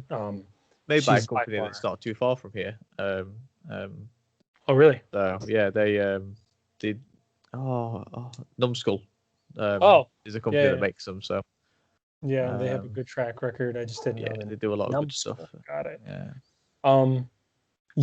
So that's going to be an interesting point financially, gamers. especially given the year we just had and this TWAB was not the greatest. Are they going to feel like Destiny's doing enough for them to warrant them spending more money, especially more than usual? That's going to be a tough decision. I think maybe I can put a poll out on Twitter and see what people think about, and that'll be interesting to see how people are feeling, especially with the release window. I think it's going to be really hard because people are unbelievably hyped up for Cyberpunk. I mean, unbelievably hyped up. So that's going to be a tough decision, I think, for a lot of people to make, and that's going to be interesting to see how it plays out for the game. And I hope it plays out well. But this is all on Bungie, and if they fuck up, this is all on them. So yeah, there's no Activision to fall back on this time, is there, and blame it on them. It's all going to be on Luke Smith now, and I know he says blame it on me, blame it on me. Okay, dude, it's all on you. So if you fuck up, that's your job. Yeah, eventually the accountability there has to be consequences to it. Yeah, and I don't want him to go there. I like Luke King. Smith. He's had my support, so Mm-hmm. We'll see where it goes with that. But this has been a very, very long episode. I think this has been the longest episode we've done so far. But we covered a lot of good points, I think, and I think we broke down a lot of good points for the listeners to have. And honestly, I'd rather the episodes be longer but more comprehensive. And I think we did a great job of staying on point for everything. We didn't really digress as much. And if Jack and Emma are willing to come on to another episode, I think it'd be really fun to talk about stasis and whatnot with some more opinions on it, more casual opinions on it, PvP opinions on it. I think that'll be really fun to talk about, especially with you, Proto, too. There's 4 of us. We could do Gambit. We could do it and record it. Yeah, guys, we could talk about it. I mean, think it'd be fun. I was pretty convinced until you said Gambit, and I'm like, But we could use Trinity. It's fine. yeah. All right, sold now. There we go. I'd go into every Gambit match with Trinity Ghoul. Let's be real. I'll put out a poll on Twitter and see how many which mode people want us to play. Yeah. But I think that'd be fun. I think that'll be a really cool special episode to do. So I'll work out the times with all you guys. If you ever do a raid episode, I would totally be down to do that. Of course. Same, yeah. You can carry me. We'll get in that. Yeah, we'll carry you. Yeah, that'll be fun. Yeah, I think it'll be fun. Yeah, don't worry about it, man. Yeah, there's nothing that all of us can't explain. So I think we're all pretty good at carrying people. I don't mind helping people do raids. Emma does it all the time. She helped me with 2 raids a couple days ago. So, and Jack, me and him have been playing together forever. So, all right. Well, tell everybody where they can follow you, guys, so they know. Emma, we'll start with you. Nowhere. Listen. Well, you have a Twitter. I have an Instagram. I have Twitter, but let's be real. I have 2 followers on Twitter because all I make are dad jokes. So. Well, tell people what your Twitter is. I'm at the Emma War. It's TheEmmawar on both Twitter and Instagram. There we go. What about you, Jack? Alright, I'm the same. I'm not a huge big at all. But yeah, sure, I have an Instagram. It's just J_Beaston, all lowercase, so J_BEESTON. He posts some great guitar clips on there, so give him a follow. Hey, cheers. And Proto, what about you, buddy? So on Instagram and Twitter, it's just Protofoe. So PROTOFOE. So there we go. And you can follow me on Twitter at XVIIProfit, and you can follow me on Instagram at DimitriOtto4. And let me know your thoughts, guys, on this episode on Twitter. Did you enjoy the format? Did you enjoy the questions and whatnot, and how we stuck to the actual points fully this time? So, in the words of Luke Smith, blame that all on me. It's all on me. I had a really good time on this episode, guys. I think this has been a lot of fun. Thank you so much to Jack and Emma for being my emergency guests. I really appreciate you guys a lot. No problem, man. It's a pleasure. No problem. My husband was like, "You have to take a Skype call?" Yes. Yeah, I mean, it's all good. I think I had a great time doing this. And, it's good to get different opinions in the podcast. I think people really like listening to that. So it's a lot of fun. All right, everybody, say your goodbyes. Thanks for listening to the Destiny Corner. Take care, everybody. All right. Yep. Stay safe.